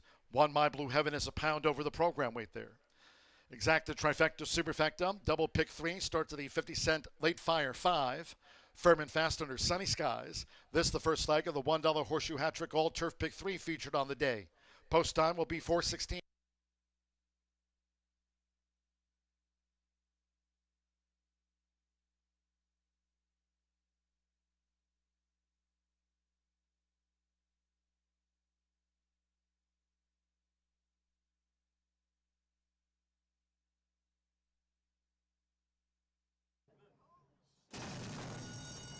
The Robin sprinting. Chabello was real slow to go. Mega Witch out fast. Along with toward the inside, here's Rebel Sky going for an early attack on Mega Witch, but it's Mega Witch who just leads for Micah Meeks. Pressed toward the inside by Rebel Sky and Midnight Legacy right with them. Going past the half mile. An early break to Coaxed in a white cap with Jackson's Buddy at the rail as they round the far turn. Amazing Mike's in the purple silks and the slow starting Chabellos drop back to last. The quarter was 22.60 seconds. It's Mega Witch with Micah Meeks. Mega Witch blazing the trail toward the quarter pole. Marcelino Pedroza Jr. and Midnight Legacy. The late paddock shoe repair second on the outside as these maidens come for home. They've cleared off 6 lengths back to Rebel Sky, who straightens away in third. And then Coaxed with Amazing Mike sweeping on the far outside. Jackson's Buddy and Chabello has trailed. Mega Witch has led. 1 furlong to go with Micah. Mega Witch holds Midnight Legacy by 5. Coming past the 16th, Amazing Mike and Coaxed. Rebel Sky has dropped right away with Micah Meeks. It's Mega Witch, and Mega Witch has scored the winning run by 6. Amazing Mike was second, Coaxed third, and Midnight Legacy finished 4th.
10 minutes of the fifth race here at Horseshoe Indianapolis. We got a few scratches in here. As you can see, we have the 3, 6, and 8, as well as the MTO out of here. It's a 2-year-old maiden, and they're going to run 7.5 on the grass.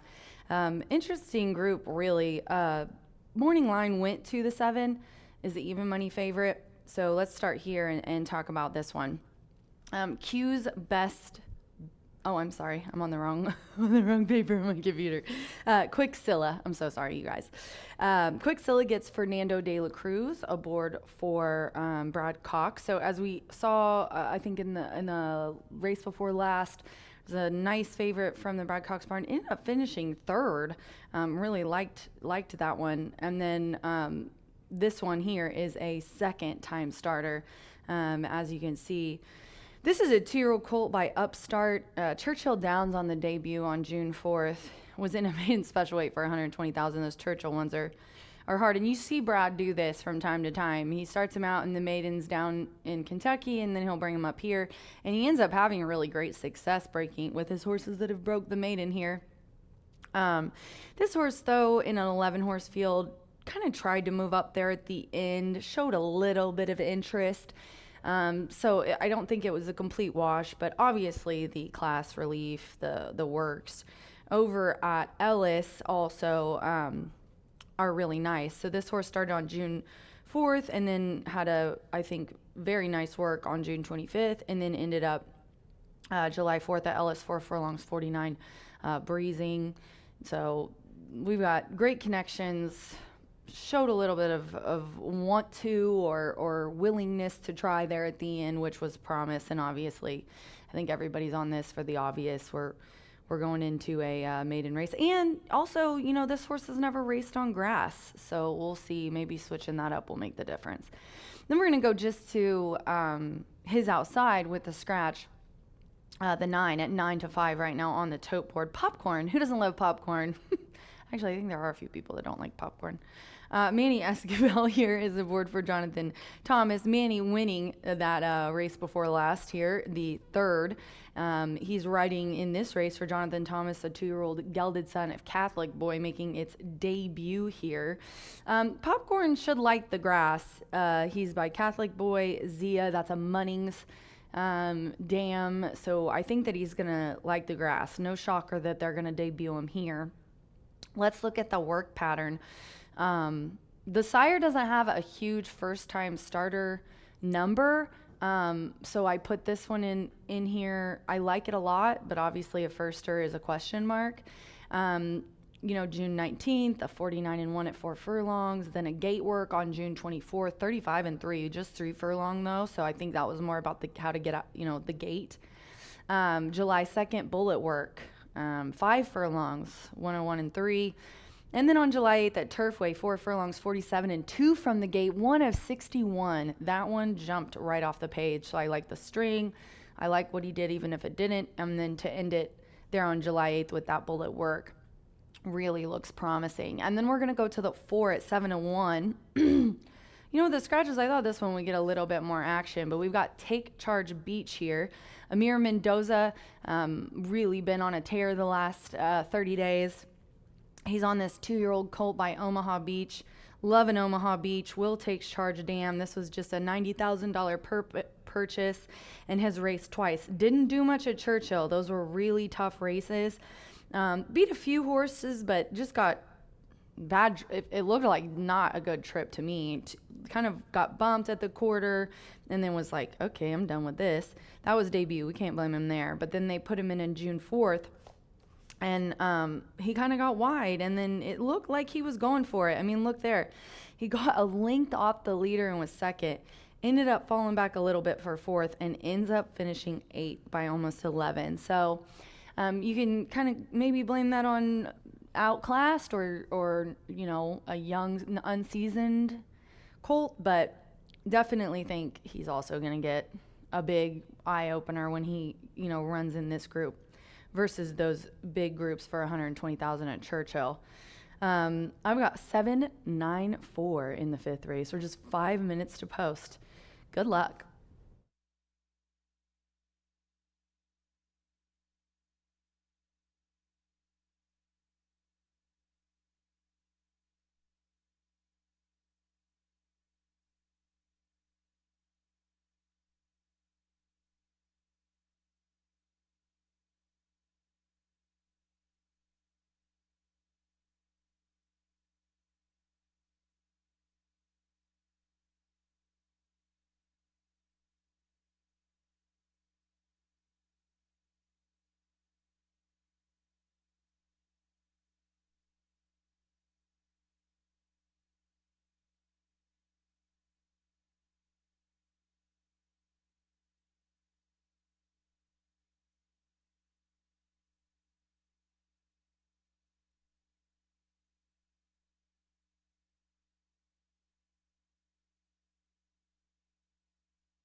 The horses stepping onto the track now for the fifth race. And the first today, Carter for the turf course. Rated firm. There's no portable rail up. 7 here in the maiden. 7.5 furlongs the distance. 7 of them run. Scratch 3 skepticism. 6 locus. 8 concrete overlay and take out the MTO 11 CR Sultan. Scratch 3, 6, 8 and the number 11. No rider changes. The 1 by Blue Heaven is a pound over the program weight. Exacta, trifecta, superfecta. Double pick 3. Maiden turf starts the 50-cent late fire 5. First leg of the $1 Horseshoe Hat Trick All Turf Pick 3 featured. Races 5, 7, and 9. That's the Horseshoe Hat Trick All Turf Pick 3 wager. Firm and fast. 3 minutes to post time. 3 minutes.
Less than 1 minute to post time.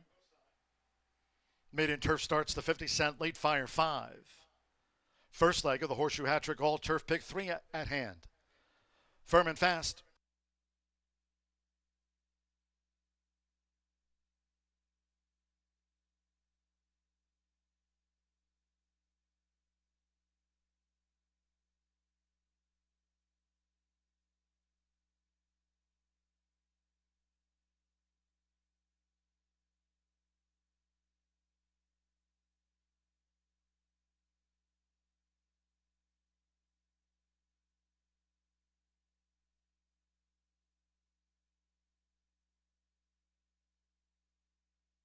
For the first of 3 times here today at Horseshoe Indianapolis, crossing over to the turf course.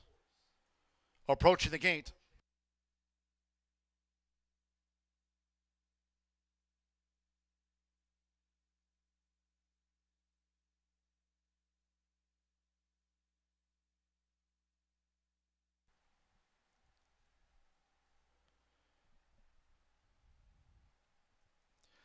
The horses have reached the starting gate. It is now post time.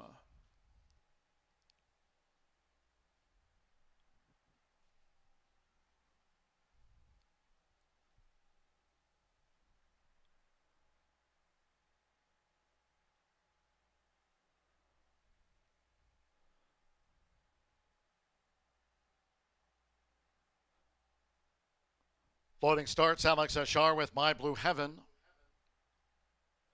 Here at 7.5 furlongs. Course firm, no portable rail up. Here's My Blue Heaven. Andres Alo with Takamo. Takamo's joined My Blue Heaven. Loading for the maiden turf. Marcelino Pedrosa Jr. partners this first-time starter, Izzo. 10-1 on Izzo. Fernando de la Cruz with Quick Silla. Izzo's joined. Amir Mendoza with Take Charge Beach. Twice started in Kentucky. Take Charge Beach, 2 back. Popcorn, son of Catholic boy. Manny Esquivel has a win on the card. Popcorn in, so stand by one more. Santo Sanjo with Darrell B. At 7.5 furlongs to start the Horseshoe Hat-Trick All Turf Pick 3. Firm and fast here under sunny skies to start the race week. Here comes the 5th of the day all in. And they're off. My Blue Heaven, Take Charge Beach, and here's Quicksilla, who's going out toward the lead as they make their way into the first turn with Fernando de la Cruz. Quicksilla, Amir Mendoza and Take Charge Beach right there with Quicksilla out to the stretch, and they have 6 furlongs to run. In the meantime, Darrowby corners wide. My Blue Heaven follows the inside trail as these maiden 2-year-olds go to the back of this firm course. Manny Esquivel and the newcomer, Popcorn. Maroon and gold epaulets settle back in 5th, making this backstretch run. The trailers are Izzo, and after breaking awkwardly, Takamo is dropped back to last, 24.69 for the lead part, and now these two in the shadow of the half-mile pole. It's Take Charge Beach who just leads on the outside. Quicksilla staying right there with Take Charge Beach, and on the outside, Quicksilla. They've battled head-to-head through a half in 49.39. Quicksilla outside of Take Charge Beach as they round the far turn that way. My Blue Heaven getting a good toe into this from third for Alex Ashar. And right with My Blue Heaven, here's Popcorn, who's gearing up for a run. Popcorn closing in on them as they turn for home. Darrowby straightens away in 5th, and then Takamo and Izzo. They're coming down toward the final furlong and toward the inside for Amir Mendoza. Take Charge Beach. Quicksilla looking to get back on terms, but Quicksilla's under pressure, and here's Popcorn from Eddie Esquivel. Popcorn is picking up Take Charge Beach, and Popcorn to get and beat Take Charge Beach right at the finish. Quicksilla third, and My Blue Heaven finish fourth.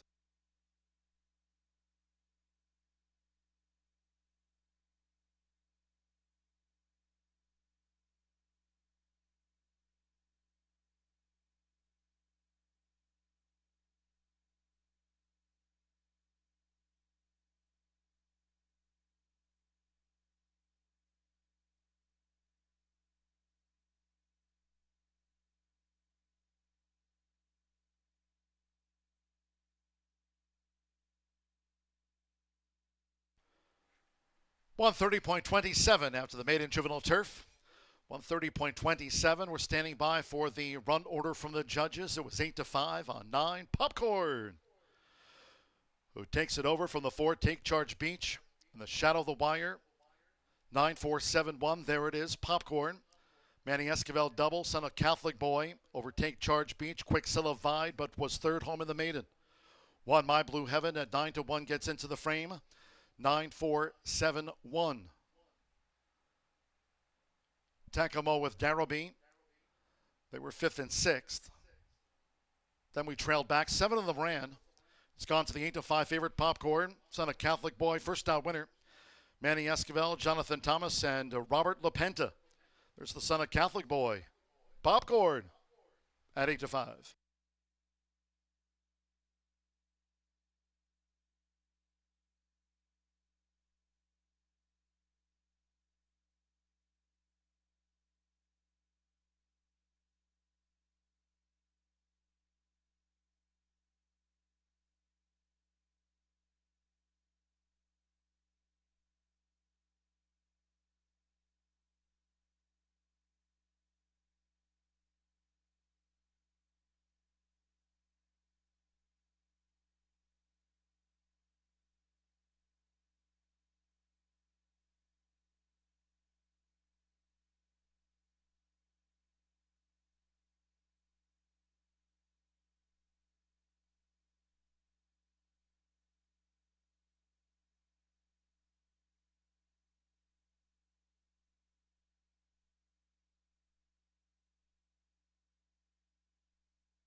Result official.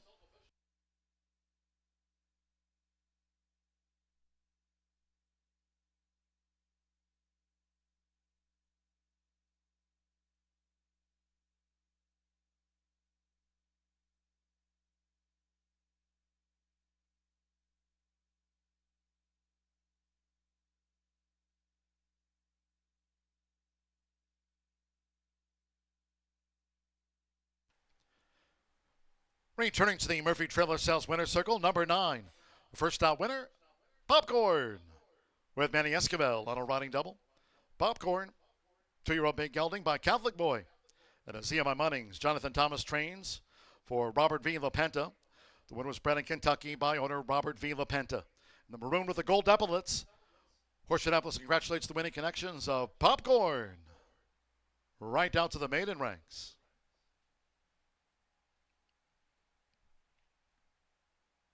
$9.4 exacta, $15.40. 50-cent trifecta, 947, paid $9.30.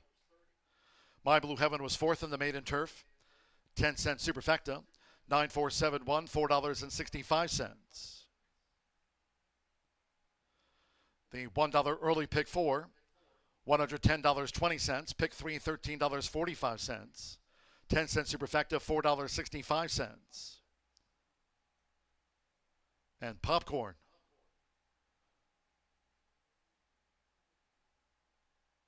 capped off the 50-cent early pick 5, $371.70 on 5 of 5. 130.27 firm, 20 minutes away. Race 6 is next. Maiden sprint, no scratches, all 8 run. Number 4, Basil, the jockey Mario Gutierrez, rides the 7-race maiden. Mario Gutierrez on 4, Basil. Exacta, trifecta, superfecta, the 10-cent superfecta, double pick 3, and starts with the $1 late pick 4, daily presented by Itoba.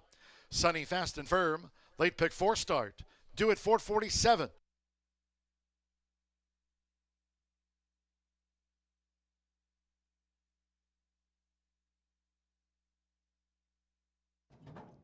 comes the 5th of the day, all in, and they're off.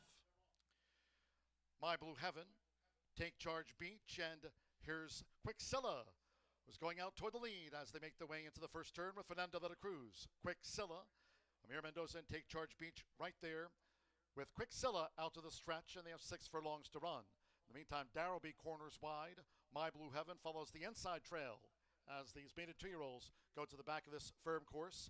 Manny Esquivel and the newcomer, Popcorn. Maroon and gold epaulets settle back in fifth, making this backstretch run. The trailers are Izzo, and after breaking awkwardly, Takamo has dropped back to last, 24.69 for the lead part. And now these two in the shadow of the half-mile pole. It's Take Charge Beach who just leads on the outside. Quicksilla staying right there with Take Charge Beach, and on the outside, Quicksilla. They've battled head-to-head through a half in 49.39. Quicksilla outside of Take Charge Beach as they round the far turn that way. My Blue Heaven getting a good toe into this from third for Alex Ashar. And right with My Blue Heaven, here's Popcorn, who's gearing up for a run. Popcorn closing in on them as they turn for home. Darrowby straightens away in fifth, and then Tecamo and Izzo. They're coming down toward the final furlong, and toward the inside for Amir Mendoza. Take Charge Beach. Quicksilla looking to get back on terms, but Quicksilla's under pressure, and here's Popcorn from Eddie Esquivel. Popcorn is picking up Take Charge Beach, and Popcorn to get and beat Take Charge Beach right at the finish. Quicksilla third.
Good afternoon, everybody, and welcome to the $1 Itoba Pick 4.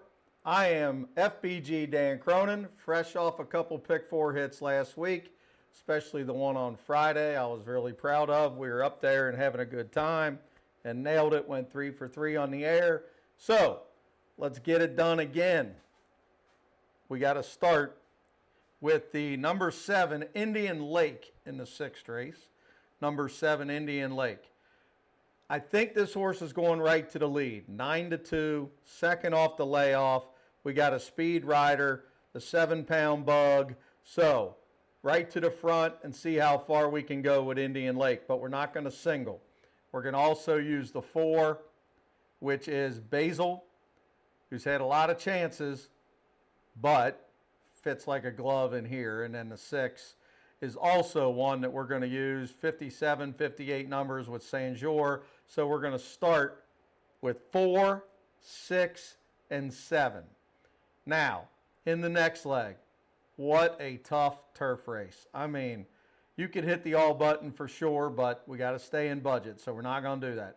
We're going to take a bunch. The 1, Wind Talker, 15-1. The 2, Hurricane Express, 9-2. The 3, Cooch, 8-1. The Blue Factor, 7-2. I think the Cooch might win at 8-1. Do not leave that horse out. That's my top pick in there. And then the 10, Silver Dime, 12-1. The 11, McGinnis. And the 12, Hot Ice, somehow 20-1, coming from Churchill Downs. No way I'm leaving out a Churchill Downs shipper in this race, dropping from 30-10 for Gennaro Garcia. Completely missed on the morning line, 20-1. We got to have on our tickets. So, now we get to the single in the 8th race. Captain Obvious here, I think, going a dirt mile. We got a couple scratches in here, the 3 and the 7. I mean, the 1 and 2 got a little chance. The 4's 20-1, got a little chance. The 5, Passion Rules, got a little chance. But I think the obvious horse is Dragoon Guard for Brad Cox. I know he hasn't been dynamite here, but he's still 22%. You get Dela Cruz. The horse is 2 for 2 at Indy, 1-2. He got beat ahead here last year by Best Actor, who's a nice animal. And this horse runs between a 91 and a 90 buyer number every time he runs. I mean, you couldn't get a more consistent animal. Got left in the gate the last 2 starts at Churchill Downs. Could he be getting long in the tooth and just lost his luster early? I don't think so. I think he's going to break better with Dela Cruz. I think he'll be up near the lead, and I think Dragoon Guard is the clear horse to beat, and my single would probably be around even money. Now, we got price horses in the first 2 legs. We got the chalk in the 3rd, so we got to end this. We got a couple. Bosses of All Bosses is going to be even money for Mike Maker. Yes, he's the horse to beat, but he is by no means a cinch in here. Palm Tree, 9-2 off the layoff for Cipriano Contreras, our favorite trainer up here. Absolutely can win. The 7, Passing Judgment, has run with the top horse a couple times. Hasn't beat him yet, but it's Greg Foley. It's Blinkers On. It's Declan Cannon. Can't leave him out. And then the 10, V-Max for Ethan West.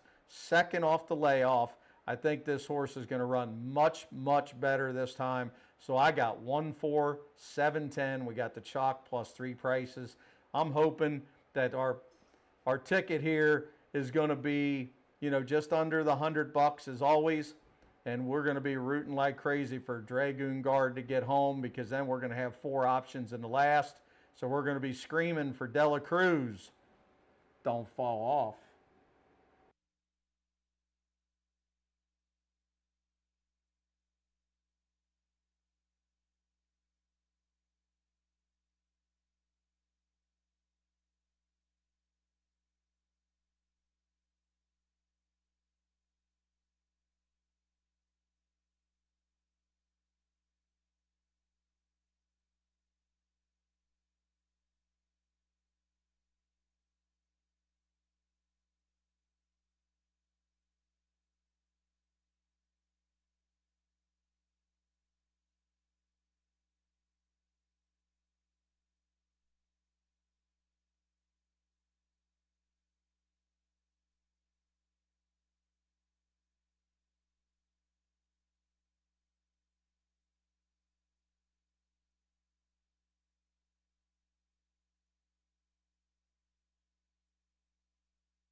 The horses stepping onto the track now for the 6th race.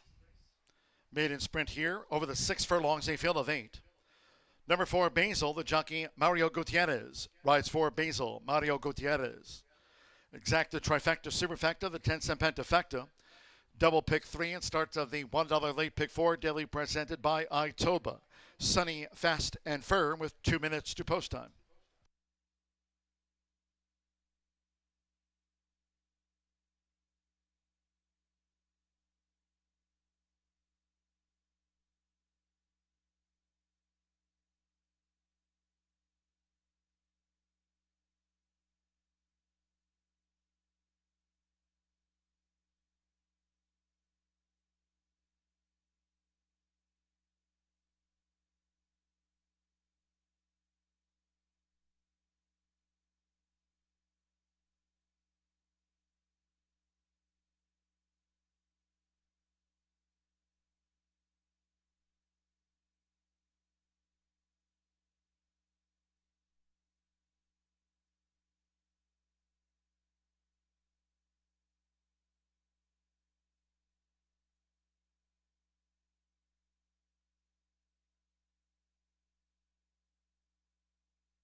Less than 1 minute to post time. The horses are approaching the starting gate.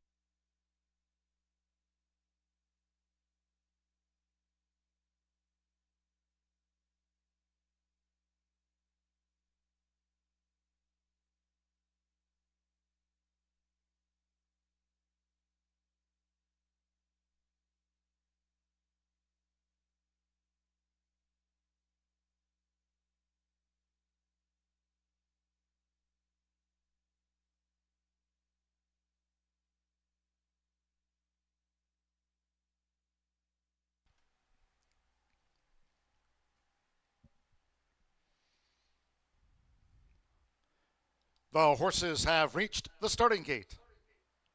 It is now post time.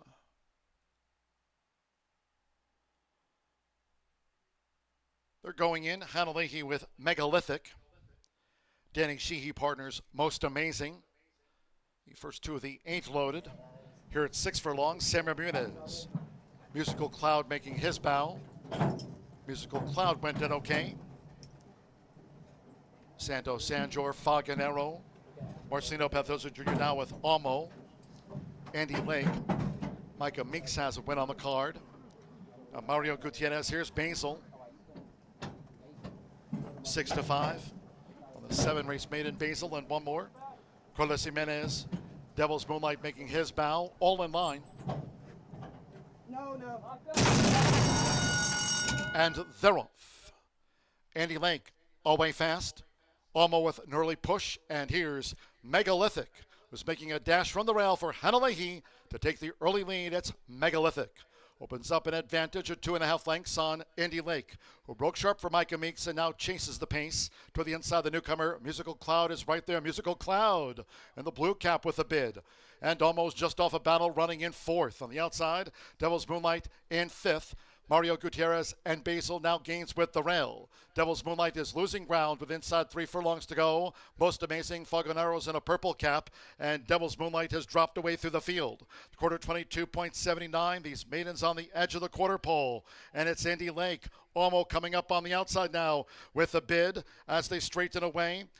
It's Andy Lake and Almo. Basil on the far outside starts to rally on. To the inside, Musical Cloud well into the stretch. 45.61 for the second part with Micah Meeks. Andy Lake has slipped away to a 6-length lead inside the final half furlong from Faganero, and Basil left to battle it out.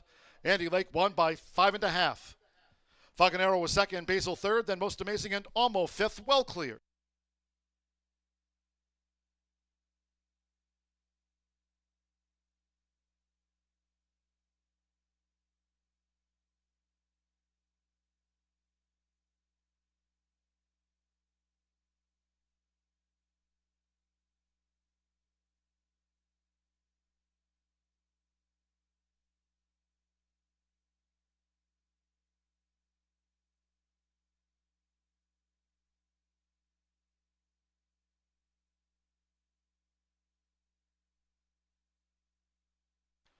$110.54 after the maiden sprint.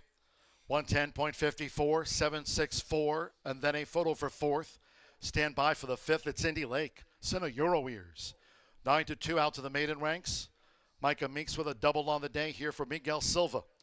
Faganero 5-2 second. For Basil at even money 3rd and 4th on the bob. Hold all bets there. Stand by for the 4th and 5th for the Pentafecta. Andy Lake, son of Euro Ears. 3rd time was the charm. For Miguel Silva, Andy Lake, Maiden No More.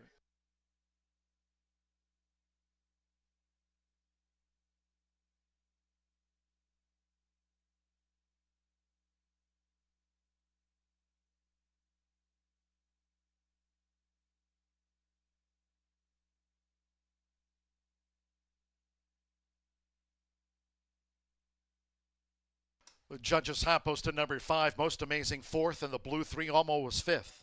7-6, 4-5-3.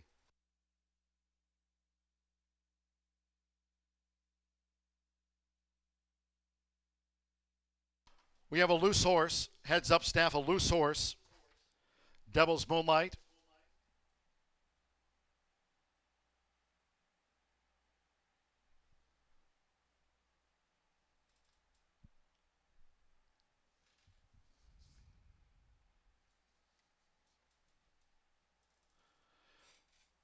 Now this loose horse in the paddock here at the track.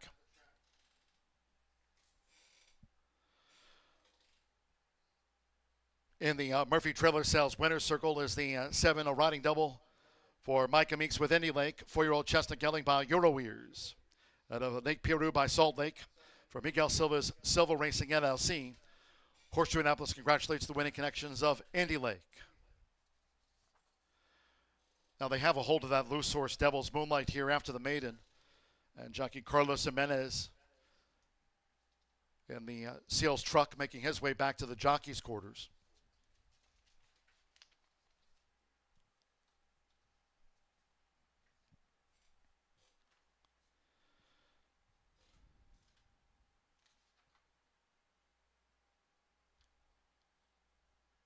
It's official.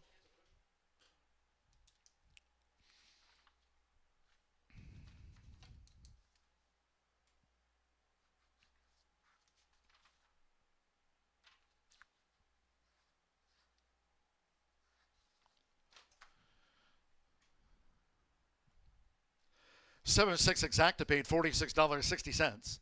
50-cent trifecta, 7-6-4, $20.10. 9-7 double, $27.60.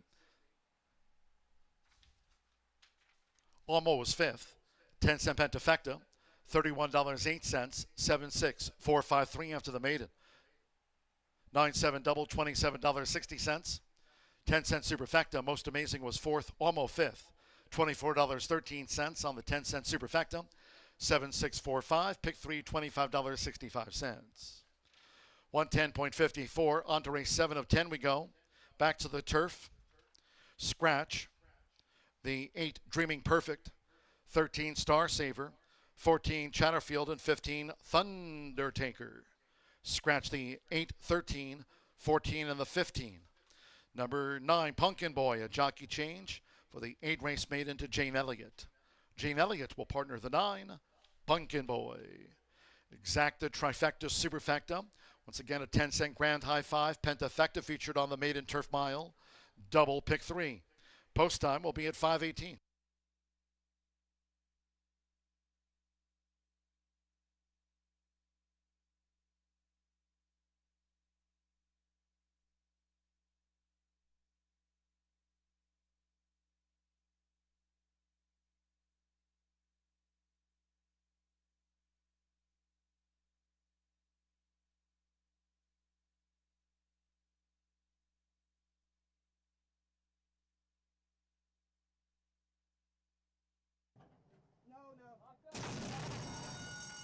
And they're off. Andy Lake, away fast. Almo with an early push. And here's Megalithic, who's making a dash from the rail for Hannah Leahy to take the early lead. It's Megalithic. Opens up an advantage of 2.5 lengths on Andy Lake, who broke sharp for Micah Meeks and now chases the pace. To the inside, the newcomer, Musical Cloud, is right there. Musical Cloud and the blue cap with a bid. And almost just off a battle, running in 4th. On the outside, Devil's Moonlight in 5th. Mario Gutierrez and Basil now gains with the rail. Devil's Moonlight is losing ground with inside 3 furlongs to go. Most amazing, Fogonero's in a purple cap, and Devil's Moonlight has dropped away through the field. Quarter 22.79, these maidens on the edge of the quarter pole, and it's Andy Lake. Almo coming up on the outside now with a bid as they straighten away. It's Andy Lake and Almo. Basil on the front outside starts to rally on. To the inside, Musical Cloud well into the stretch. 45.61 for the second part with Micah Meeks. Andy Lake has slipped away to a 6-length lead inside the final half furlong from Fogonero, and Basil left to battle it out. Andy Lake won by 5.5. Fogonero was second, Basil third, then Most Amazing and Almo fifth, well clear.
And taking a moment to wish our Clerker Scales here at Horseshoe Indianapolis, John Herbstreit, a very happy birthday from all of us here at the races.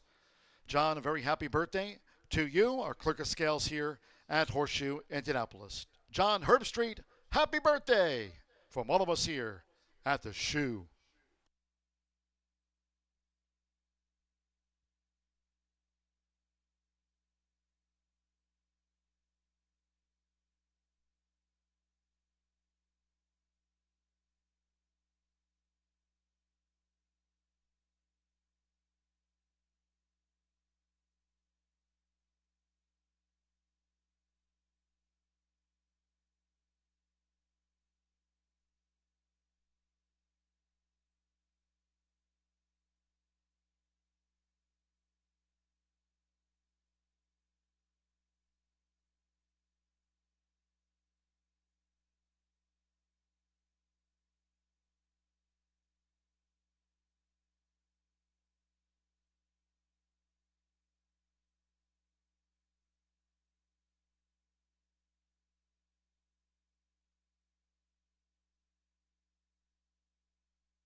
Tequila Herradura. Extraordinary awaits. When it comes to horse racing, you can never have too much information. With Twin Spires, you can place your bets with confidence. Whether you use handicapping insights, like our Brisnet speed ratings, prime power and past performances, the guidance of our experts' top picks, or just choose a name that catches your eye. Yes! No matter how you pick your horse, bet with Twin Spires. And now you can race to victory with Twin Spires tournaments.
10 minutes to race 7 here at Horseshoe Indianapolis. The 8 is out and the also eligibles, leaving us 11 horses in a full 12-horse field. Right now, the favorite being the 11 at 7-2, McGinnis.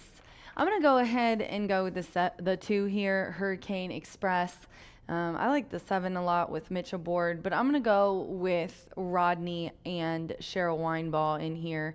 Rodney Prescott in the Irons veteran jockey who knows the track well, going to be riding a mile on the turf here in a maiden claiming for 10. This one's 6-1 on the tote board right now. And this guy, I mean, look at his races, bless his heart. I don't know what I was thinking, but he's got to do it sometime, right? He's over 20, so he loves to get second and third. He's like a professional maiden at this point. And there's nothing wrong with that. I mean, yes, you want them to win, but he obviously tries. He's got talent.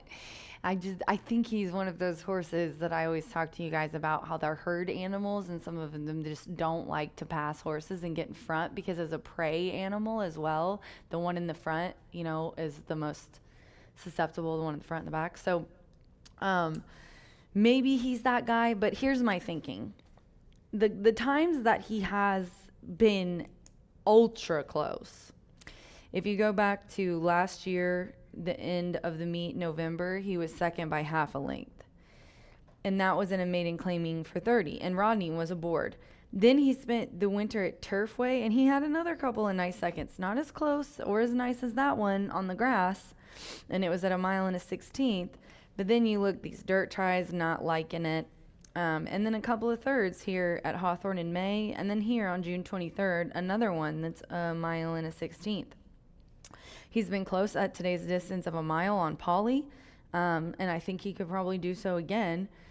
I know that what I just said, but like I told you guys, it's going to happen eventually, right? You want him to win, get him set up in a nice spot. I like that they're dropping him down in distance. I like that Rodney's aboard. You know, the third place finish recently, but that's been the case many times. It doesn't seem to matter what class he's at, but he was at 10, and that was a really nice race. I like the speed figure at 7.5 at Hawthorne a little bit better, 76. But he's been pretty competitive on our turf course in the past, and I think he's going to be today. I like what I see as well in the paddock. I mean, they just hosed him off to cool him down, but he doesn't seem too hot. And, you know, he's really, really one of the more filled out guys here. He's not the tallest, but he's very, very fit and looks very muscular, good muscle tone to him as well. And then the 7, the Blue Factor, is who I'm going to put in my exacta. This one right now, 5-1 on the tote board. The Blue Factor gets Mitchell Merle aboard for Michelle Nahe. I really need to ask John how to pronounce that one.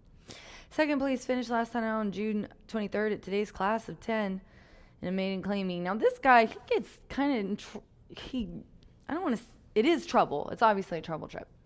But it's not really any fault of his own. It seems like the last 2 races, and they have been full 12-horse fields. This is an 11-horse field. Poor guy always gets squeezed. He gets kind of come in on the last couple times. But he's on the outside today, like he was that last time? Post position, he was 5, 10, and 6. So he's on the outside of where he was last time. You know, I think also that he might like going back to, or he liked going at a mile and a 16th, but it's going to be interesting after some of those races where he's learned what he's going to think about not having to go as far this time and cutting back. You can see sometimes when they ran a little bit longer, they get to the wire and they're like, wait a second, we went longer last time. I think that might kind of be the case with him today. I think he might actually like it more than he has the couple times that he's raced, as more of an inexperience. Now that he has that experience, might be a little bit different. And let's go to the 1 win talker. I was trying to find a long shot, and I like this horse on the inside. So if you watch the way that he races, he's usually not involved. But when he was on the lead this last time on June 23rd, look, he stayed up and was up by 2.5 at the 8th pole. He just sort of lost interest, it looked like. So that makes me think, had this race been a mile, then that wouldn't have happened, you know, that he would have been in the lead at the end of that race with that, not that little bit extra distance. So those were all full horse fields, those two, and he's been an 11 horse field. He's back in the same class, and I just want him to run to the 23rd effort and with not as much distance. I just think that he's going to like that a little bit more. I hope that he goes to the lead. Inside on the turf, 2 turns is a little scary because usually it's closers when you're going long on the grass. It's been playing a little bit pretty fair, but I have noticed that closers do tend to get a little bit of an edge when you're going longer on the grass. So I'm going to round it out with Wind Talker, though. It's a long shot. It's 10-1, but I really think if he runs back to that last race, he'll be a threat here. 2-7-1 for me in the 7th race. There's 4 minutes to post at Horseshoe Indianapolis. Good luck.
The horses stepping onto the track now for the 7th race.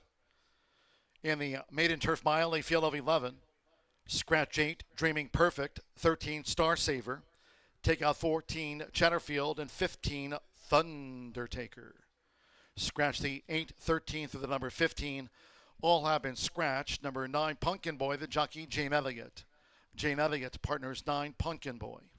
Exacta, Trifecta, Superfecta. The 10-cent Pentafecta featured here on the maiden. Double pick 3. Post time not far away.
The horses are approaching the starting gate.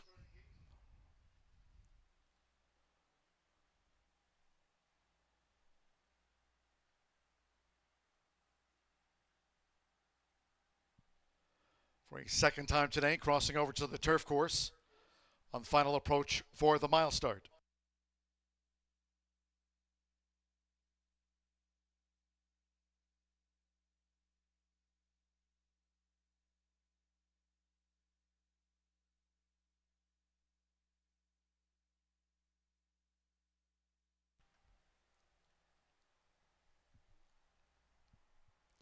The horses have reached the starting gate. It is now post time. Joe Ramos Denicos was first of the 11 to move in. Angel Serpa Windtalker joined Denicos. Rodney Prescott with Hurricane Express to post 2. The Blue Factor. Mitchell Murrell has a win on the card. Now Declan Cannon with Cooch. Orange with the red chevrons and an orange cap. Jane Elliott Partners Pumpkin Boy coming up. Corsair Firm. Santos Sanjor Long Acting. James Graham with Moral Man. Joseph Beamer Silver Dime. Will be the 9th of 11 to take his spot in the starting gate here for this maiden turf mile. Silver Dime.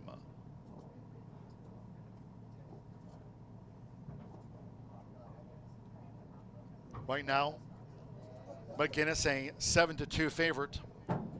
Amir Mendoza for Brittany Atras and one more. Marcelino Pedroza Jr. with Hot Ice on this hot day here at Horseshoe Indianapolis. Course firm, no portable rail up. That was the case on Indiana Derby Day as well.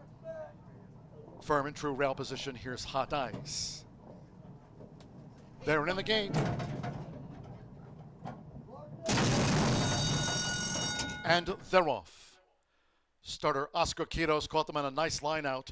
Windtalker away well toward the inside for Angel Serpa. Right there is Cooch with Moral Man and Long Acting, but it's Windtalker. Windtalker leads past the awning.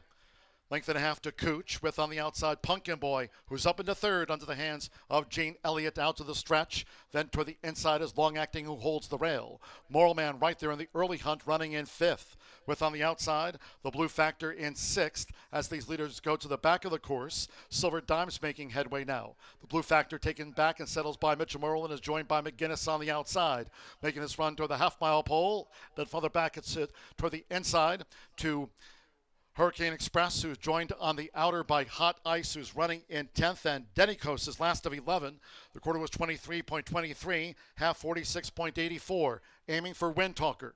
Windtalker leads the maiden turf mile by 4 as they enter the far turn from Cooch. 2 more to Pumpkin Boy in 3rd. Moral Man is picking up now. Moral Man gains for James Graham with inside 3 furlongs to go. Then comes Silver Dime a wide 5th. McGinnis headway now from 6th is McGinnis who's picking up. The Blue Factor Hot Ice. Long Acting with Hurricane Express and finally Denicos. They straighten away. It's Windtalker has led them a long way. 3/4, 1 minute 11.07 seconds and Cooch now takes the lead. 1 furlong to go with Declan Cannon. Cooch going for the final half furlong. Dropping back was Windtalker from his early efforts. Moral Man and on the outside McGinnis.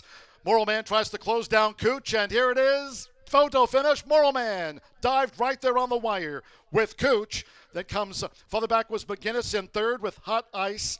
Next across was the Blue Factor and Pumpkin Boy.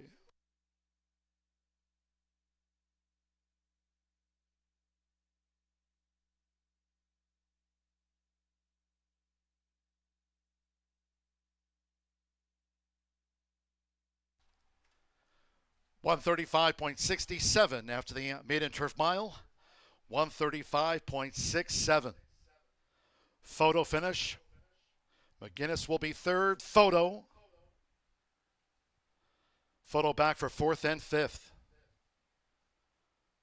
It's up to the judges here this maiden turf mile. James Graham was on 5. Moral Man. Declan Cannon was on 3. The Blue 3 Cooch. Moral Man and Cooch. Moral Man. Out to the maiden ranks, takes Cooch. McGinnis in 3rd. And then 4th is close. Fourth and fifth for the Pentafecta up to the judges. James Graham here for Danny Simpson. Ronnie Lamarck and Mr. Louie. It's Moral Man at 7-1 up. In time.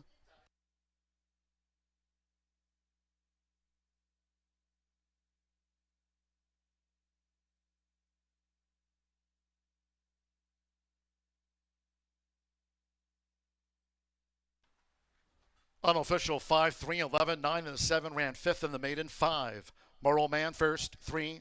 Cooch second, just missed. 11 McGinnis confirmed third. 9 Pumpkin Boy fourth in the photo. Pumpkin Boy edges the 7, the Blue Factor fifth. 5, 3, 11, 9, 7.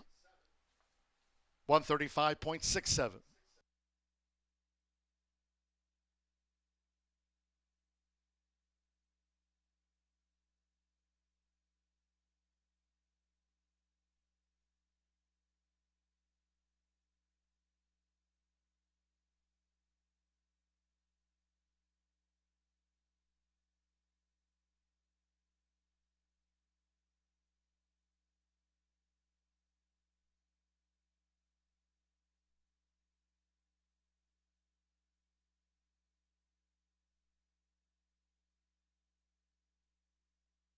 Result official.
Returning to the Murphy Trailer Sales winner circle number 5, Moral Man with James Graham. Moral Man is a 3-year-old big gelding by Silver State. And the Looking at Lucky Mare, Summer Luck. Danny Simpson trains for Ronnie Lamarck and Louis Roussel III. Horseshoe Indianapolis congratulates the winning connections of Moral Man got up in time.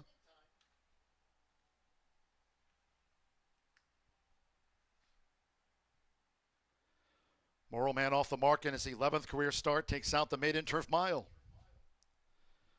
5-3 exacta, 125.80. McGinnis was third. 50-cent trifecta, $185.15. 7-5 double paid $141.60. The Blue Factor was fifth. 10-cent pentafecta, $589.39. Pick 3, $86.95. Pumpkin Boy fourth in a photo. The Blue Factor fifth. 10-cent superfecta, 5, 3, 11, 9, returned $329, and 4 wheat pennies no longer being minted. 135.67 and 11 ran. 21 minutes away from race 8 in the mile. Scratch 3, Dr. Ruben M. 6, Seal Bay, and 7, Taken and Run. There'll be no pentafecta. No 10-cent Grand High 5. Scratch the pentafecta. 3, 6, and the 7 are the non-runners. Exacta trifecta. This starts the $5 last call. Thoroughbred double. Final pick 3 of the day with 10 on tap. Post time 5:50.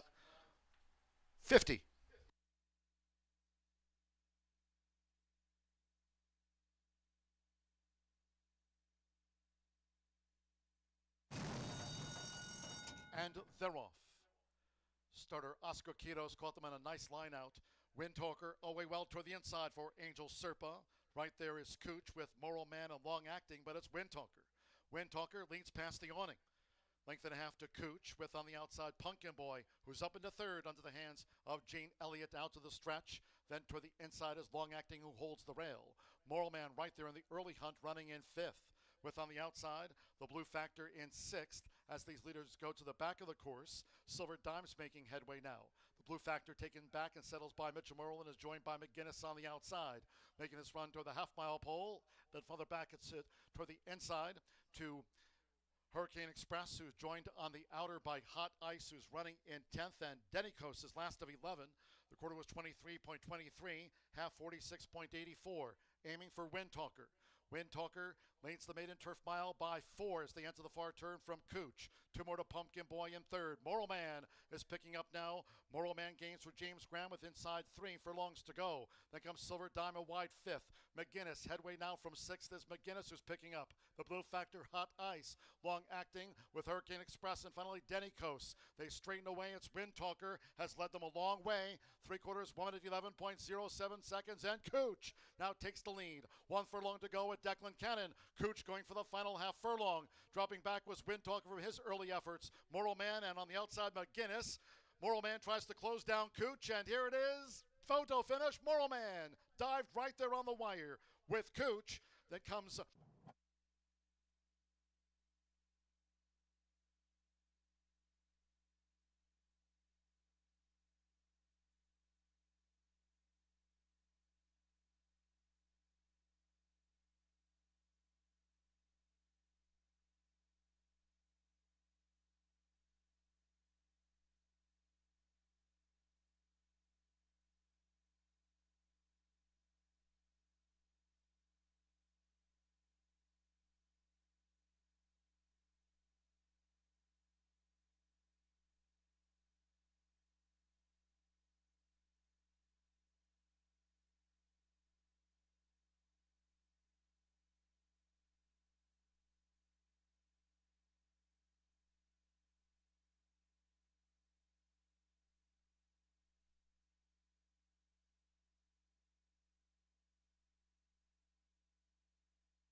We are 11 minutes to race 8 here at Horseshoe Indianapolis, and I wanted to take a second to let you know that tomorrow is a really special day that we're going to have. We'd like you to join us. It is Shelby County Day, and we're going to have a lot of local charities here tomorrow. The Boys and Girls Club, Parks and Rec, lots of different ones that we're going to be highlighting, and we're going to be celebrating the local community here in Shelbyville, which is really important to us as a company. I know you guys have noticed we do a lot of charity work. We love to donate to Thoroughbred Aftercare. Homeless veterans is a very near and dear to our heart, and the Indiana Women in Need. So we really want to feature our Shelby County Day. We're going to have a lot of fun, and there's going to be a $2,500 handicapping contest tomorrow. So, and this is going to be for my locals. The Racing Rachel's Warriors contest is not going to be tomorrow, but I hope no one will complain, because the prize money for the day is $2,500. So I think you guys all will choose money over me, which is fine. But please join us. It's a regular post of 2:10 p.m. tomorrow for Shelby County Day. All right, you guys, we are 10 minutes to race 8 now, and there's a few scratches in here. There's 6 left. The 3, 6, 7 are out. And the 8 is the 2 to 5 favorite. And, Dragoon Guard is one that some of us here have been lucky enough to see. Last August, ran in a really nice allowance here. This horse has just had a lot of success, ran in some big stakes races here and at other tracks, grade 3s, some nice $250,000 stakes. Over at Churchill, and third in the Knicks Go in May, and then June 28th ran in a grade 3, and you can just tell he's not, he wasn't feeling that, a little bit too much for him, but he did put up nice speed figures. I mean, he's so consistent with his speed. It's always in the 90. It's always up in the high 90s. I mean, sometimes it could be a 99. He's had a 96. I didn't look at time for him for this race. I just looked at my Brisnet pages. But yeah, Dragoon Guard, I mean, he's a really, really classy guy. We've seen him run in these races before, talked to Ricky about him before. He's a 5-year-old horse by Arrowgate, and Juddmont, obviously bred, and owned. Fernando De La Cruz is aboard for him. I mean, he loves the distance. He loves the dirt. I'm not shocked he's 2 to 5. He's a classy guy. Like to see him back here in Indiana. Really good to see him back here. And then the 2, Bourbon Society, 5 to 1 on the tote board right now. We've got some action on, it looks like the 5 at 4 to 1. And then this 2, Bourbon Society, is Manny Esquivel is in the irons, and he's got a double here on the card. Manny and Micah both have riding doubles today, but Manny up for Uncle Cipriano Contreras. Sippy is a high percentage trainer, 27% win clip and 50% in the money. He finished last time out here on the turf last. Let's just draw a line through that. Boy does not like grass. He's not a fan of the grass. And I like that he's back routing on the dirt here today, because as you can see at Oaklawn this winter, he had 3 wins in a row routing on the dirt there.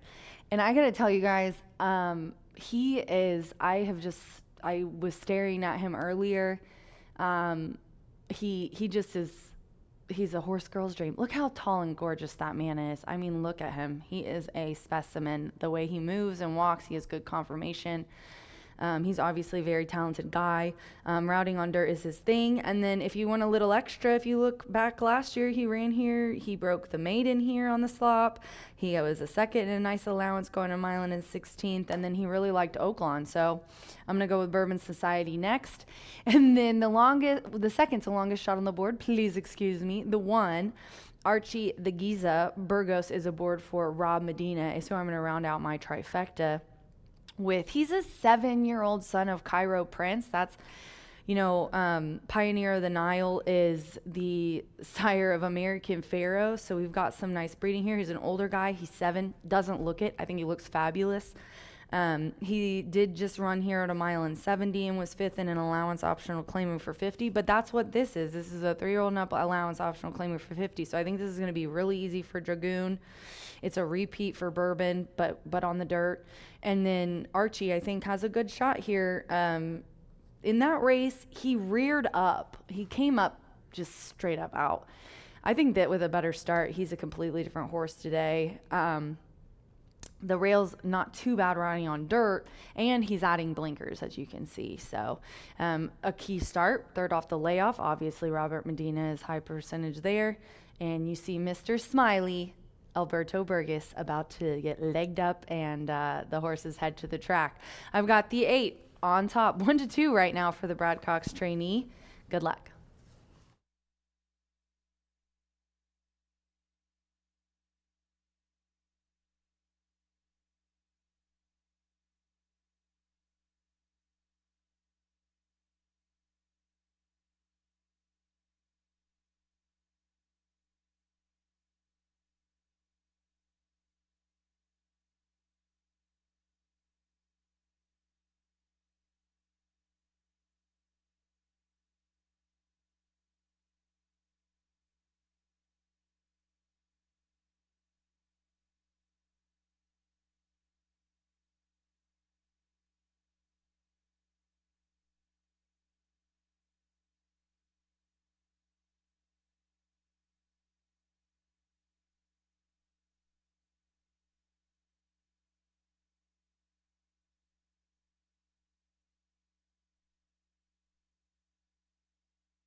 The horses call postward now for the 8th race. This race over the flat mile.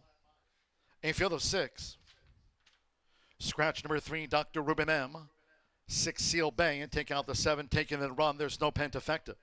Scratch the 3, 6, and number 7. Exacta Trifecta. There is the 10-cent Superfecta. No Penta here. Start of the $5 last call thoroughbred double, and final pick 3 of the day featured. Fast and firm for the 9th. Quarter horse finale, fast track. 3 minutes to post time, 3 minutes to the off.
The horses are approaching the starting gate.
The horses have reached the starting gate.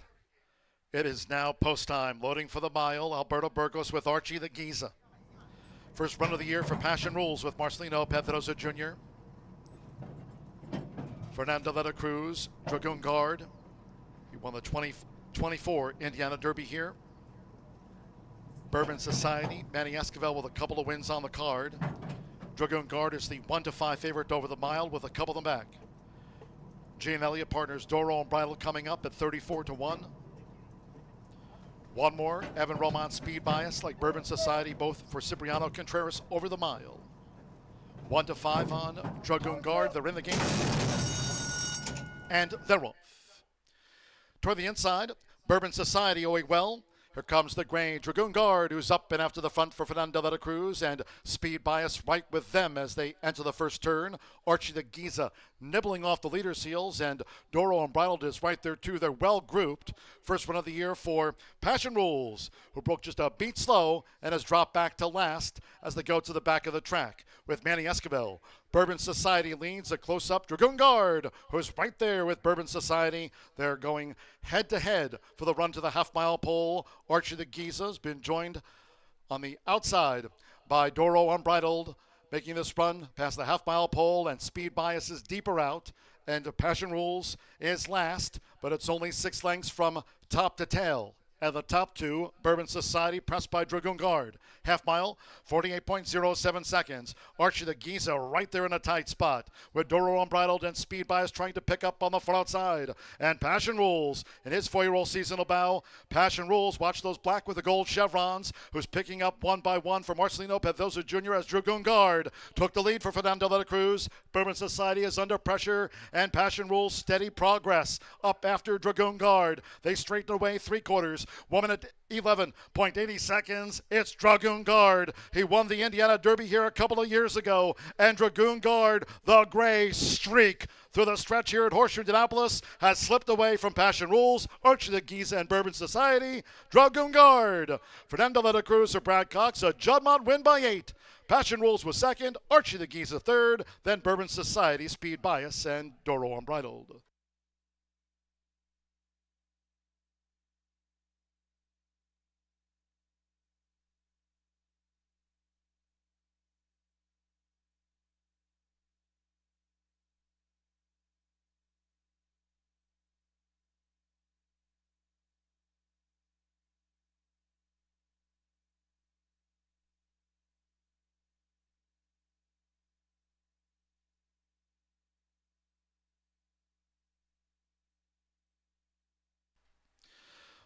.135.33 after the mile. 8-5-1-2 unofficial. There was no Pentafecta featured, and here's Dragoon Guard, All Alone. First run of the year for 5 Passion Rules, the runner-up to Dragoon Guard. 1 Archie the Geens at 14-1 was back in third, and 2 Bourbon Society at 6-1 fourth. Hold all until official. Won the 2024 Indiana Derby here. Dragoon Guard, son of Arrogate.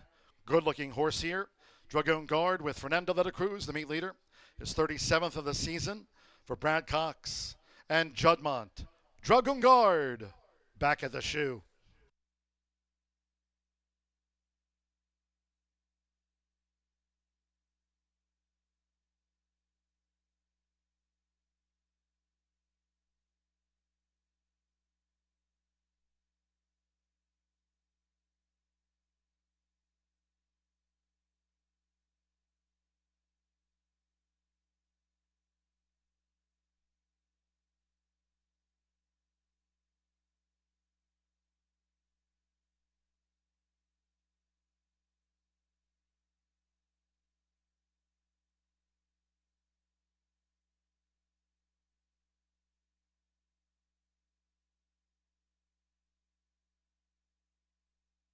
Result official.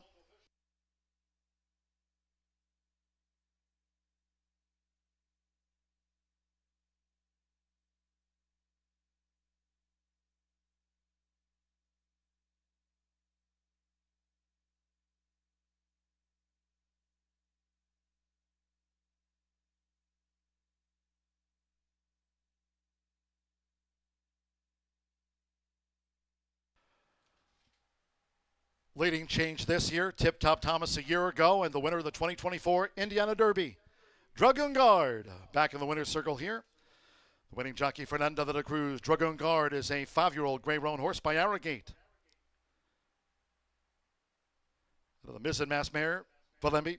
Brad Cox trains the Judmont Homebred. Horseshoe Indianapolis congratulates the winning connections of Dragoon Guard. Good to see him back here in the winner's circle at Horseshoe Indianapolis, official.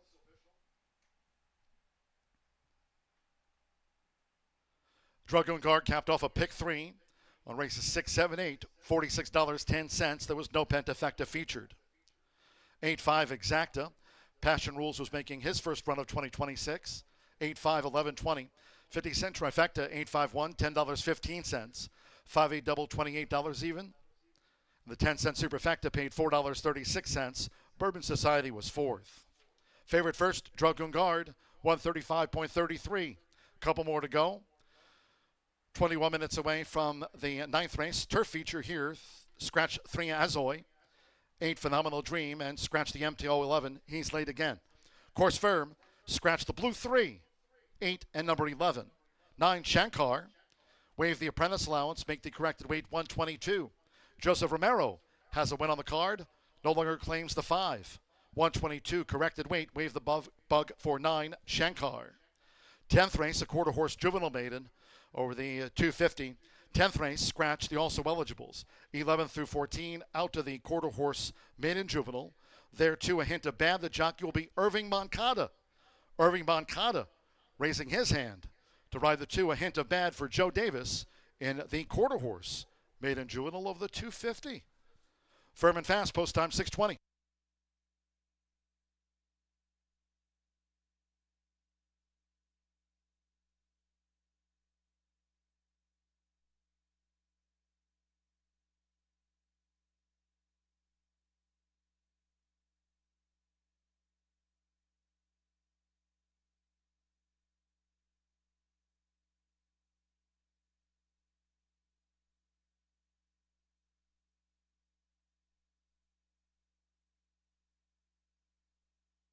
Dragoon Guard, they're in the game. And they're off. Toward the inside, Bourbon Society owing well. Here comes the gray Dragoon Guard, who's up and after the front for Fernando de la Cruz, and Speed Bias right with them as they enter the first turn. Archie the Giza nibbling off the leader's heels, and Doro Unbridled is right there too. They're well grouped. First run of the year for Passion Rules, who broke just a beat slow and has dropped back to last as they go to the back of the track with Manny Esquivel. Bourbon Society leads a close-up Dragoon Guard, who's right there with Bourbon Society. They're going head-to-head for the run to the half-mile pole. Archie the Giza has been joined on the outside by Doro Unbridled, making this run past the half-mile pole, and Speed Bias is deeper out, and Passion Rules is last, but it's only 6 lengths from top to tail. And the top two, Bourbon Society, pressed by Dragoon Guard. Half mile, 48.07 seconds. Archie the Giza right there in a tight spot, with Doro Unbridled and Speed Bias trying to pick up on the front side. And Passion Rules in his 4-year-old seasonal bow. Passion Rules, watch those black with the gold chevrons, who's picking up one by one for Marcelino Pedrosa Jr. as Dragoon Guard took the lead for Fernando de la Cruz. Bourbon Society is under pressure, and Passion Rules steady progress up after Dragoon Guard. They straighten away 3/4. 1 minute 11.80 seconds. It's Dragoon Guard. He won the Indiana Derby here a couple of years ago. And Dragoon Guard, the gray streak through the stretch here at Horseshoe Indianapolis, has slipped away from Passion Rules, Archie the Giza, and Bourbon Society. Dragoon Guard. Fernando de la Cruz or Brad Cox, a Juddmonte win by 8. Passion Rules was second, Archie the Giza third. Dragoon Guard, they're in the game.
Witness explosive speed from the world's fastest athletes during Quarter Horse Stakes Day, Saturday, July 18th at Horseshoe Indianapolis. Racing begins at 10:45 a.m., featuring live music, cold drinks, winner's circle promotions, and kids' activities. Bring your family and friends to Horseshoe Indianapolis for Quarter Horse Stakes Day, July 18th, located off I-74 at exit 109 in Shelbyville. Call ahead for clubhouse reservations at 317-421-0000. Horseshoe Indianapolis fans, be sure to check out our brand new gift shop. Open now, right there on the first floor, beside the program stand here at Horseshoe Indianapolis. Pick up a souvenir of your day at the races. Great to have you with us. Stop in, check it out. The gift shop, open now, first floor at Horseshoe Indianapolis.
Ten minutes to the ninth race here at Horseshoe Indianapolis. Got a couple scratches in here, the 3, the 8, and the 11. This is a 3-year-old and up open allowance, and they're going a mile and a 16th on the grass. I'm going with the Eric Hallstrom Hunch Play, the 1, boss of all bosses. Fernando de la Cruz, it's looking like a late Fernando de la Cruz double to me, ladies and gentlemen, which won't pay very much at all. But that's the way it looked to me. And I mean, I think we were all right about Dragoon Guard. But Fernando looking for that riding double here for Mr. Mike Moneymaker. I don't know if you guys remember this, and for those of you who maybe just follow us now, Mike used to stable here for a long time. This one looks really, really nice. Obviously, Mike's all look good, but this horse hasn't ran since April 11th at Evangeline and was second in a stakes race. That he was the beaten favorite that day, and before that, he hadn't been worse than third in 7. It looks like. So this is an ultra consistent guy. He's a 4-year-old colt by Street Boss, and I think that getting into just an open allowance is going to make the difference. Obviously, at Fairgrounds, that was the case, and he was still ultra competitive. At the distance, he's ran 4 times at the longer distance of a mile and a 16th. He's won and had a second, so pretty good there. And obviously, his speed figures are very, very nice. He did run in Indiana and claiming for 30 on August 25th of last year and was third with Ramos aboard. So that obviously Mike's high percentage and everything, shipping, turf, is the lower of these three, but this kind of layoff he does really well with. So yeah, I'm gonna go with the boss of all bosses, and then we're gonna go all the way, ladies and gentlemen, to the outside to VMAX. I just have a feeling about VMAX today. He's 5-1 right now. This is a 5-year-old gelding, and he gets a super hot Alex Ashard. I can't remember the last time Alex, he has some mounts, and you're going to see him in the winner's circle in the top 3. Him and Amir Mendoza are just firing right now, left and right. Ethan West, here, win percentage not great, but in the money. He's starting more at other tracks now, but he is a dirt to turf. Nice stat here of 20%, and he does well on grass as well. I kind of consider Ethan a turf trainer in my opinion. He does so well on turf. I mean, he's almost at 20% on all of his turf starts, which is a big deal. This horse ran May 25th here this year in an allowance optional claiming for 25 condition claimer. I don't know, that was taken off the grass, so that's his excuse there. And I don't know if you guys see this before, but I mean, he was 4 or 5 winner. The only time that he didn't, it was off. This horse likes the grass. He only likes the grass, and I think getting on it again is going to be the difference. And then I'm going to round it out with the 7 at 7-1, and that is Passing Judgment. Decky Cannon, one of my favorites, easy to work with. He's always there to help me out, give me a quote. Very, very professional guy. Greg Foley trains. This one's putting the blinks back on here as well. So we're adding blinkers today. And this horse, if you just go through some of these, I'm gonna tell you guys, May 13th at a mile. So today we're going a mile and a 16th. You can see he didn't, June 3rd, that was a mile and 16th. But if you go one back, May 13th, that was the third beaten, only half a length for third. Definitely got to include this guy, I think, personally. And he's a bit of a long shot he's a bit of a long shot here at 7-1. Look at his numbers. I mean, they're comparative with the rest of the field other than my top pick. So I'm going to go with Passing Judgment to round out my trifecta here, and obviously rooting for Declan Cannon in here for the just at least hit the board for me, Decky. Okay. 1, 2, 7. You guys tell my brain's kind of fried here at the end of the day after Derby weekend. But yeah, this is a really nice race. Obviously 3-5 on the one, but look at these numbers underneath, you guys. I mean, you can make that back in exacta and trifectas, hopefully, as they leg up here for the 9th race at Horseshoe Indianapolis, which is 5 minutes away. But don't forget, we got 10 today. So my girl Martha, who will be here this Saturday, will take you through the last race here. Good luck.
The horses stepping onto the track now for the 9th race.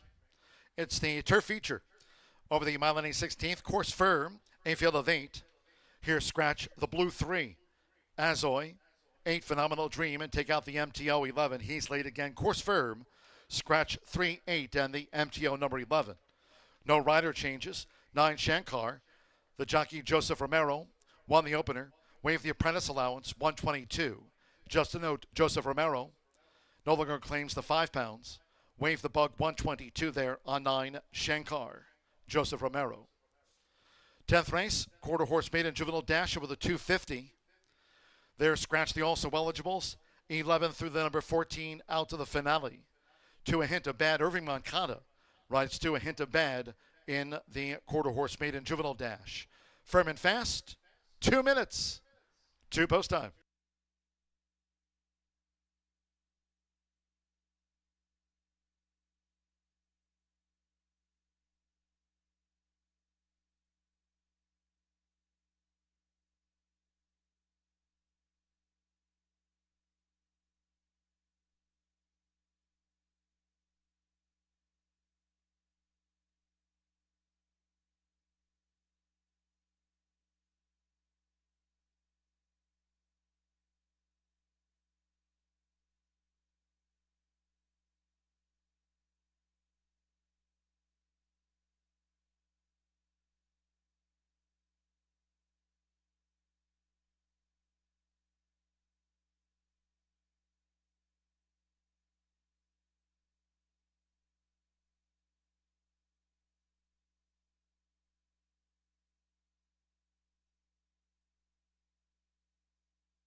For a final time here today at Horseshoe Indianapolis, crossing over to the turf course.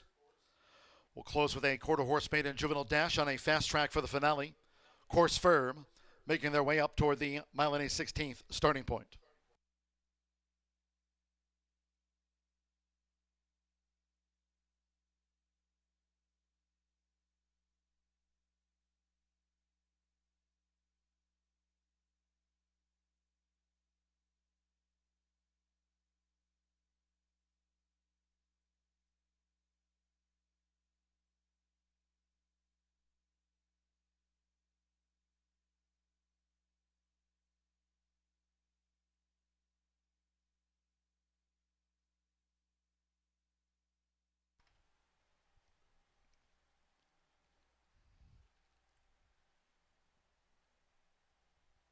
The horses have reached the starting gate.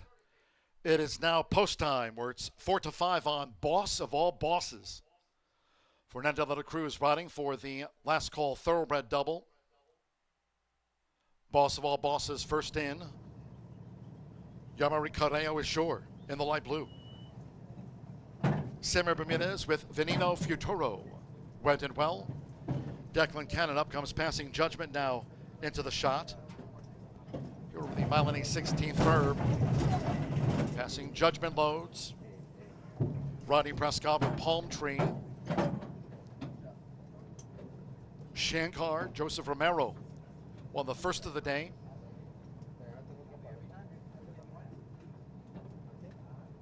Here's Shankar. Fletcher Bay. There'll be a hat trick of wins on the card for Manny Esquivel over the mile and a 16th, so stand by. One more. Alex Ashar with VMAX. Here's VMAX. He's a 5-time winner that likes this course. Fletcher Bay getting fidgety, all in. And they're off. Fletcher Bay did break well, but nobody broke better than Boss of All Bosses. Toward the inside for Fernando de la Cruz. So Boss of All Bosses had the rail draw for a colt with speed.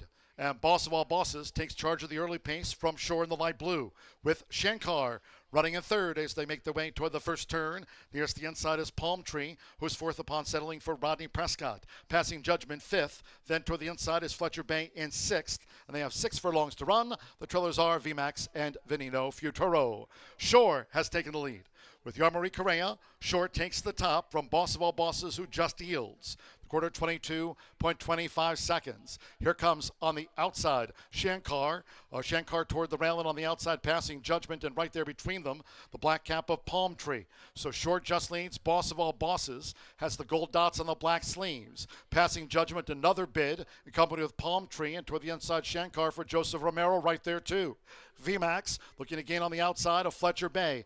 VMAX is drawn to within 6 lengths off these leaders. Fletcher Bay and finally Veneno Futuro. Half mile and 46.36.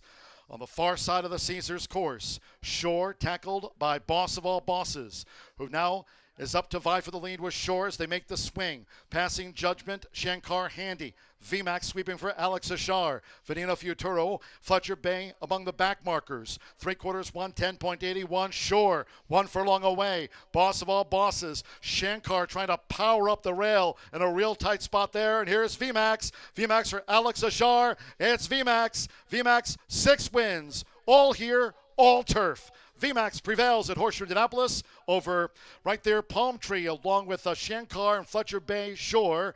Among those next across the finish, Veneno Futuro with Passing Judgment and Boss of All Bosses.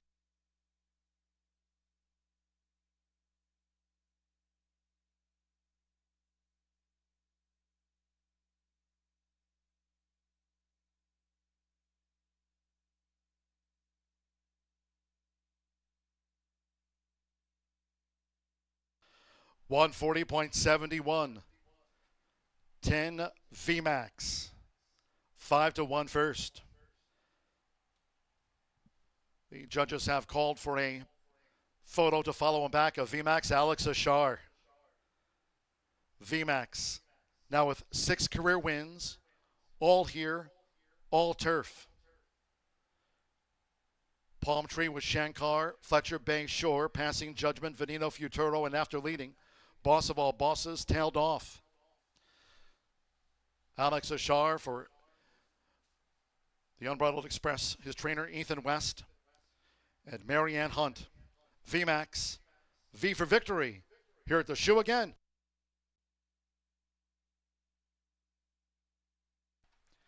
The judges have posted number 4, Palm Tree in 8-1 second, 9. Shankard 5-1 third, 5 Fletcher Bay 29-1 fourth, and Shore for the Pentafecta. It's 10-4, 9-5-6. Boss of all bosses at 3-5. 8 all the money.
Returning to the Murphy Trailer Sales Winner's Circle, the 10 VMAX with Alex Ashar. VMAX is a 5-year-old Gray Roan Galley by Unbridled Express out of Fighting Xena by Noble Causeway. Ethan W. West trains for Marianne Hunt. He's now a 6-time winner. All here, all turf. There he is, VMAX. It's official.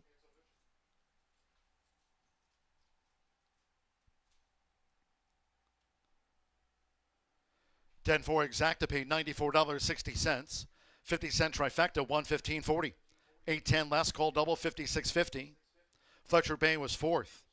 10-cent superfecta, 10-4-9-5 paid $177.33.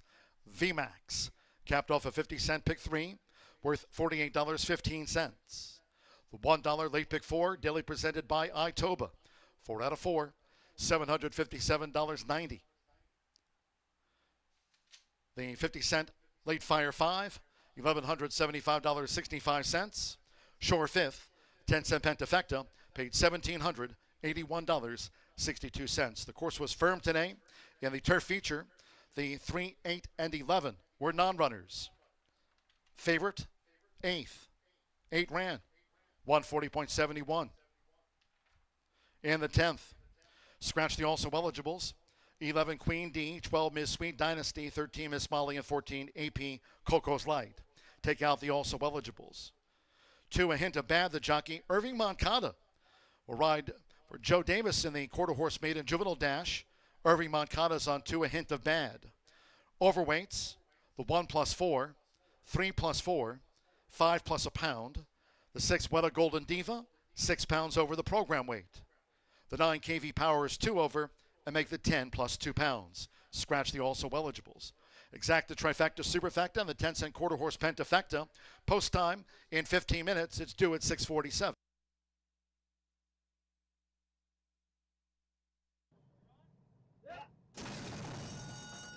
And they're off. Fletcher Bay did break well, but nobody broke better than Boss of All Bosses. Toward the inside for Fernando Veta Cruz. So Boss of All Bosses had the round draw for a colt with speed And Boss of All Bosses takes charge of the early pace from Shore in the light blue, with Shankar running in third as they make their way toward the first turn. Nearest the inside is Palm Tree, who's fourth upon settling for Rodney Prescott. Passing Judgment fifth. Then toward the inside is Fletcher Bay in sixth. And they have 6 furlongs to run. The trailers are VMAX and Veneno Futuro. Shore has taken the lead. With Yarmari Correa, Shore takes the top from Boss of All Bosses, who just yields. Quarter 22.25 seconds. Here comes on the outside Shankar. Shankar toward the railing on the outside, passing Judgment, and right there between them, the black cap of Palm Tree. So Short just leads. Boss of All Bosses has the gold dots on the black sleeves. Passing Judgment, another bid, accompanied with Palm Tree, and toward the inside Shankar for Joseph Romero right there too. VMAX looking to gain on the outside of Fletcher Bay. VMAX is drawn to within 6 lengths off these leaders. Fletcher Bay and finally Veneno Futuro. Half mile in 46.36. On the far side of the Caesars course, Shore tackled by Boss of All Bosses, who now is up to vie for the lead with Shore as they make the swing. Passing Judgment, Shankar handy. VMAX sweeping for Alex Ashar. Veneno Futuro, Fletcher Bay among the back markers. 3/4, 110.81. Shore, 1 furlong away. Boss of All Bosses. Shankar trying to power up the rail in a real tight spot there. And here's VMAX. VMAX for Alex Ashar. It's VMAX. VMAX 6 wins. All here, all turf. VMAX prevails at Horseshoe Indianapolis.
we're back in action after a very successful Indiana Derby day last Saturday. We got a great week of action planned for you, including our third all-quarter horse day coming up this Saturday. So first, let's go to the paddock and talk about a nice full field of 2-year-olds going the distance of 250 yards. We do scratch the 4 also eligibles, 11, 12, 13, 14. We got 10 and are going to make it quite interesting. Several of them have made a start before with not the best luck, and others are first-time starters or coming from other tracks. So it's going to be a wide open race, in my opinion. All right, let's go to the paddock, and I'm going to begin with number 3. Check out Liz 397.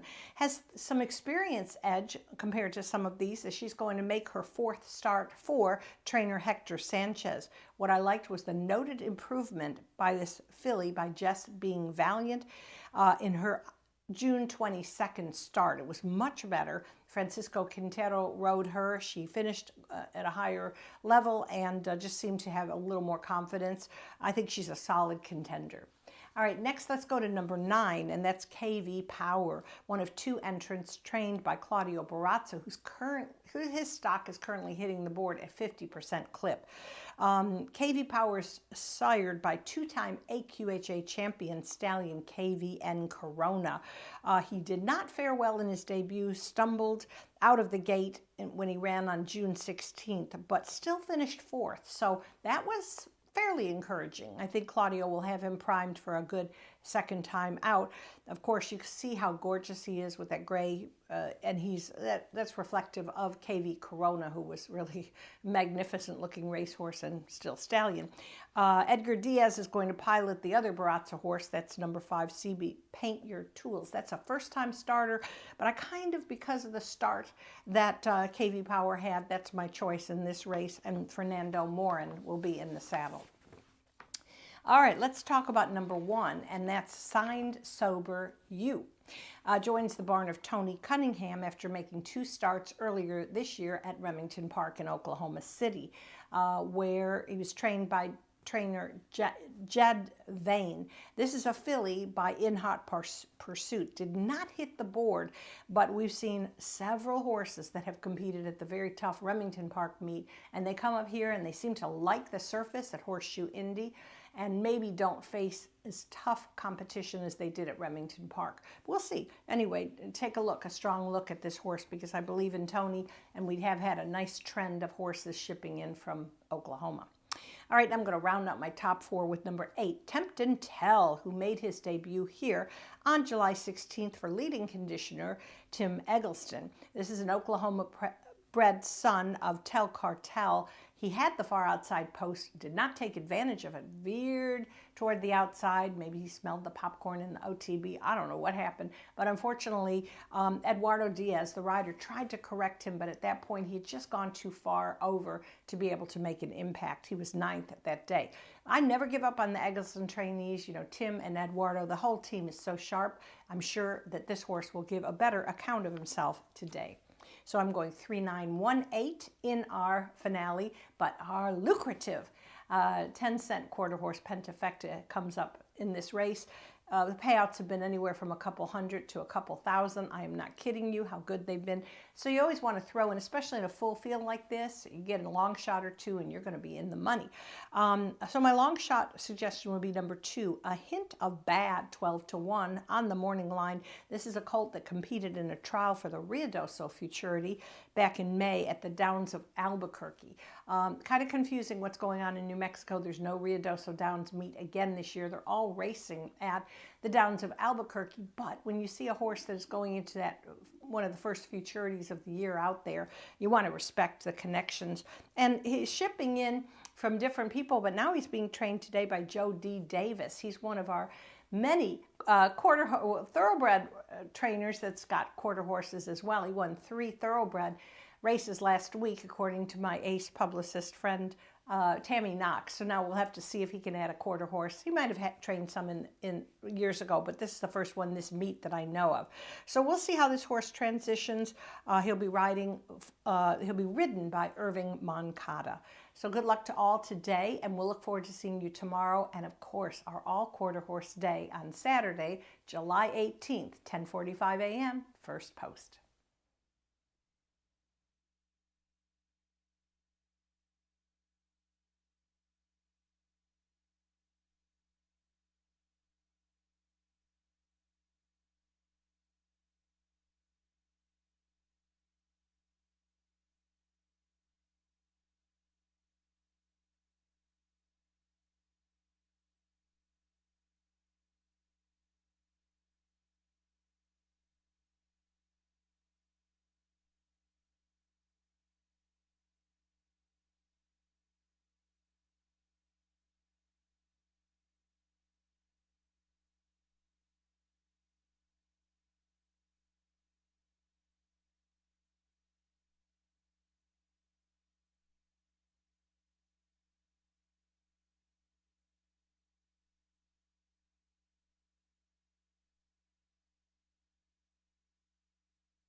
The horses coming onto the track now for the 10th race.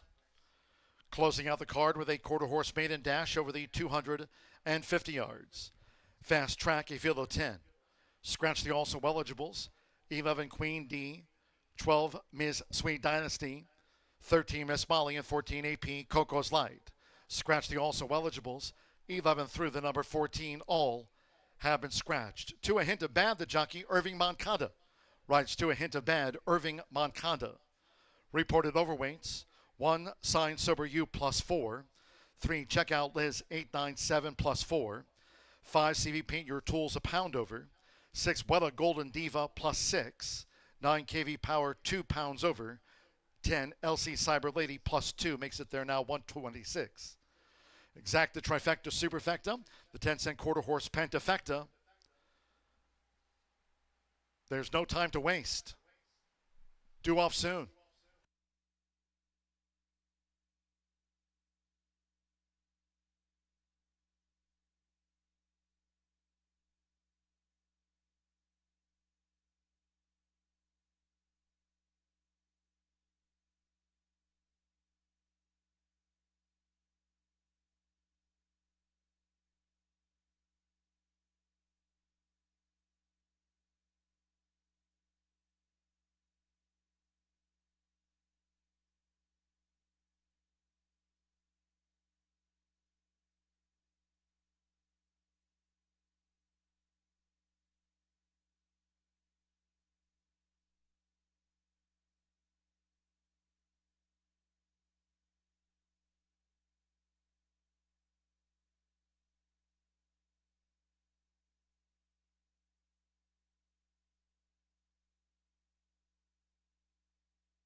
Arriving out the gate.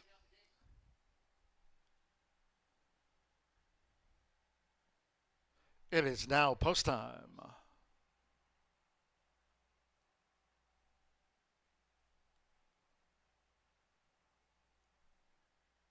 Danny Martinez with Signed Sober You has the rail draw.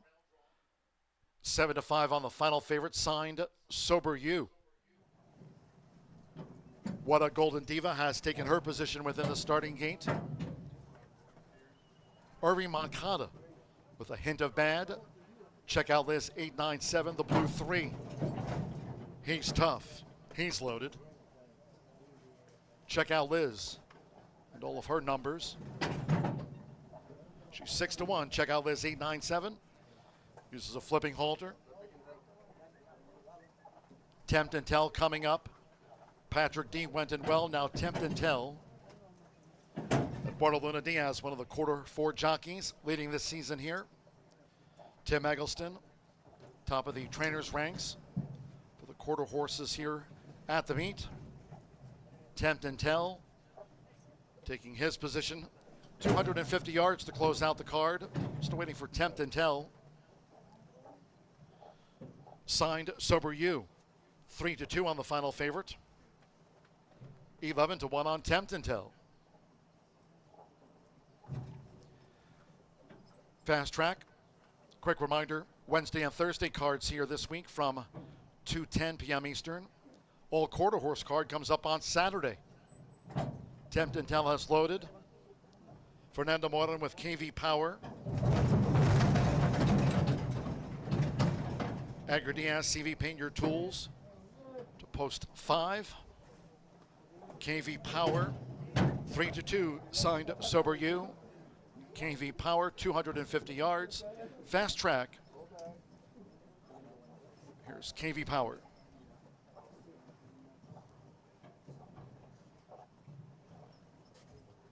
One more. Alberto Serran with LC Cyber Lady. Fast Track. No wind to speak of with the flag at half-mast.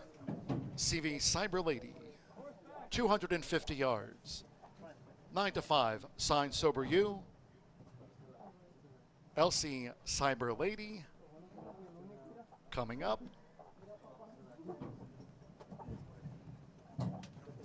And in. All set. Off the Tuesday finale. Patrick D out to an alert start. Some crowding toward the inside as Checkout Liz 897 jinked in. It's Patrick D who leads the maiden juvenile. 110 yards to go. Here comes on the outside. He's Tough, and also at the finish was KV Power. He's Tough and KV Power, the 1-2 with Patrick D, and LC Cyber Lady was belated on the stand side with her late run.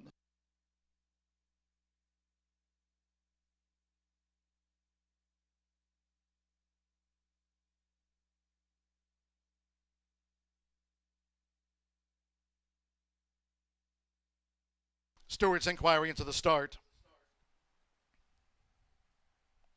Stewart's inquiry will concern the start of the quarter horse maiden juvenile at the 250. Photos all around here. Last of the day was 8-5 on 7. He's Tough over KV Power. Third close. Hold all tickets, third, fourth, and for the 5th up to the judges. We trailed back to Checkout Liz 897 after she broke inward, and Stewart's inquiry concerns the 250 start. Hold all until official. He's Tough. Christian Penaloza for Sacramento Chavez and Miguel Herrera. Texas-bred son of Lethal Corona off the mark in his 4th run at 8-5. That late money on, the favorite obliges.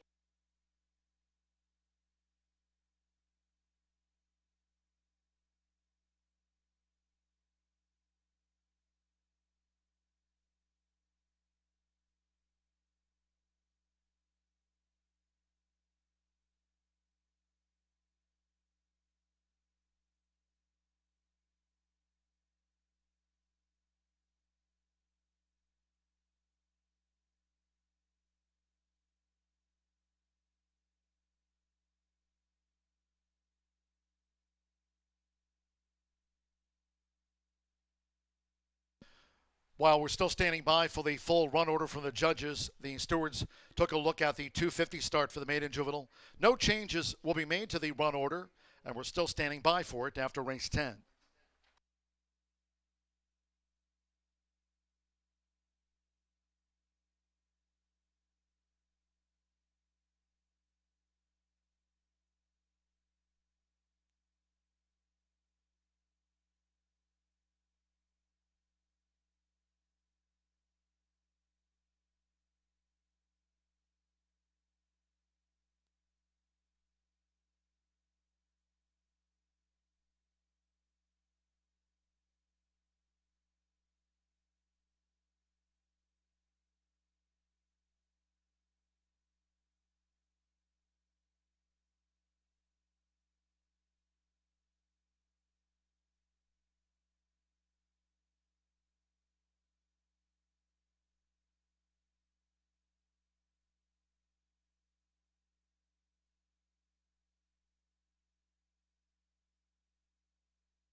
Returning to the Murphy Trailer Sales Winner Circle, the 7, He's Tough with Christian Penaloza. He's Tough. 2-year-old brown colt by Lethal Corona. And a She's Tough by Apolitical Jess Sacramento Chavez trains for Miguel Herrera. Horseshoe Indianapolis congratulates the winning connections of He's Tough. We'll take out the quarter horse maiden juvenile dash. We're still standing by for the full run order after race 10 and a final time for the 250. Fast track, there was no wind with the flag at half mast. Stand by for the final time for the 250. And we need the running order too.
Here it is from the judges.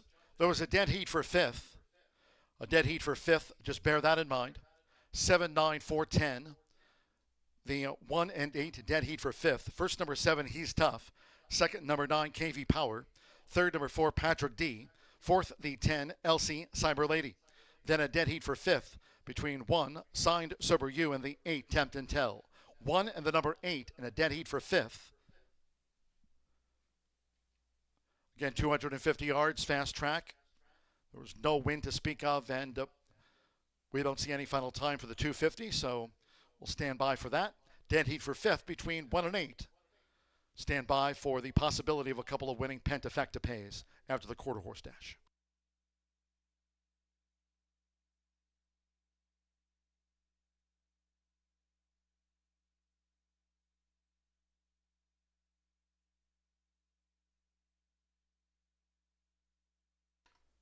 It's official. 7-9 exacta, 32.80, 50-cent trifecta, 794, paid $70.45. 10 LC Cyber Lady was fourth. 10-7 double, 51.80, that 10-cent superfecta, $272.10. 7-9, 4-10. Dead heat for fifth between the 1 and 8. The 10-cent pentafecta paid $3,846.99.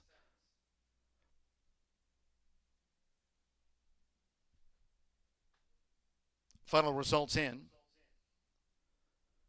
7-9, 4-10. Dead heat fifth between the 1 and 8. The pentafecta with the 8 Tempt and Tell for fifth. That paid out $3,846.99. Final pick 3 of the day, 25.80. Again, it was a dead heat for fifth between the 1 and 8, but there was that 10-cent pentafecta ticket on 7-9, 4-10, 8, and that paid out. There's the final time, 13.194 for the 250 yards. Track was fast, and there was no wind with the American flag at half-mast. That concludes our live racing program for today. We thank all that joined us here on track. Cheers to all who tuned in, all those subscribers on our YouTube channel. Hello. Live racing resumes tomorrow, our Wednesday and Thursday post time from 14:10. Until next time, for all of us here at Horseshoe Indianapolis, it's been my pleasure from the broadcast booth today. For now, track announcer John G. Dooley saying good night.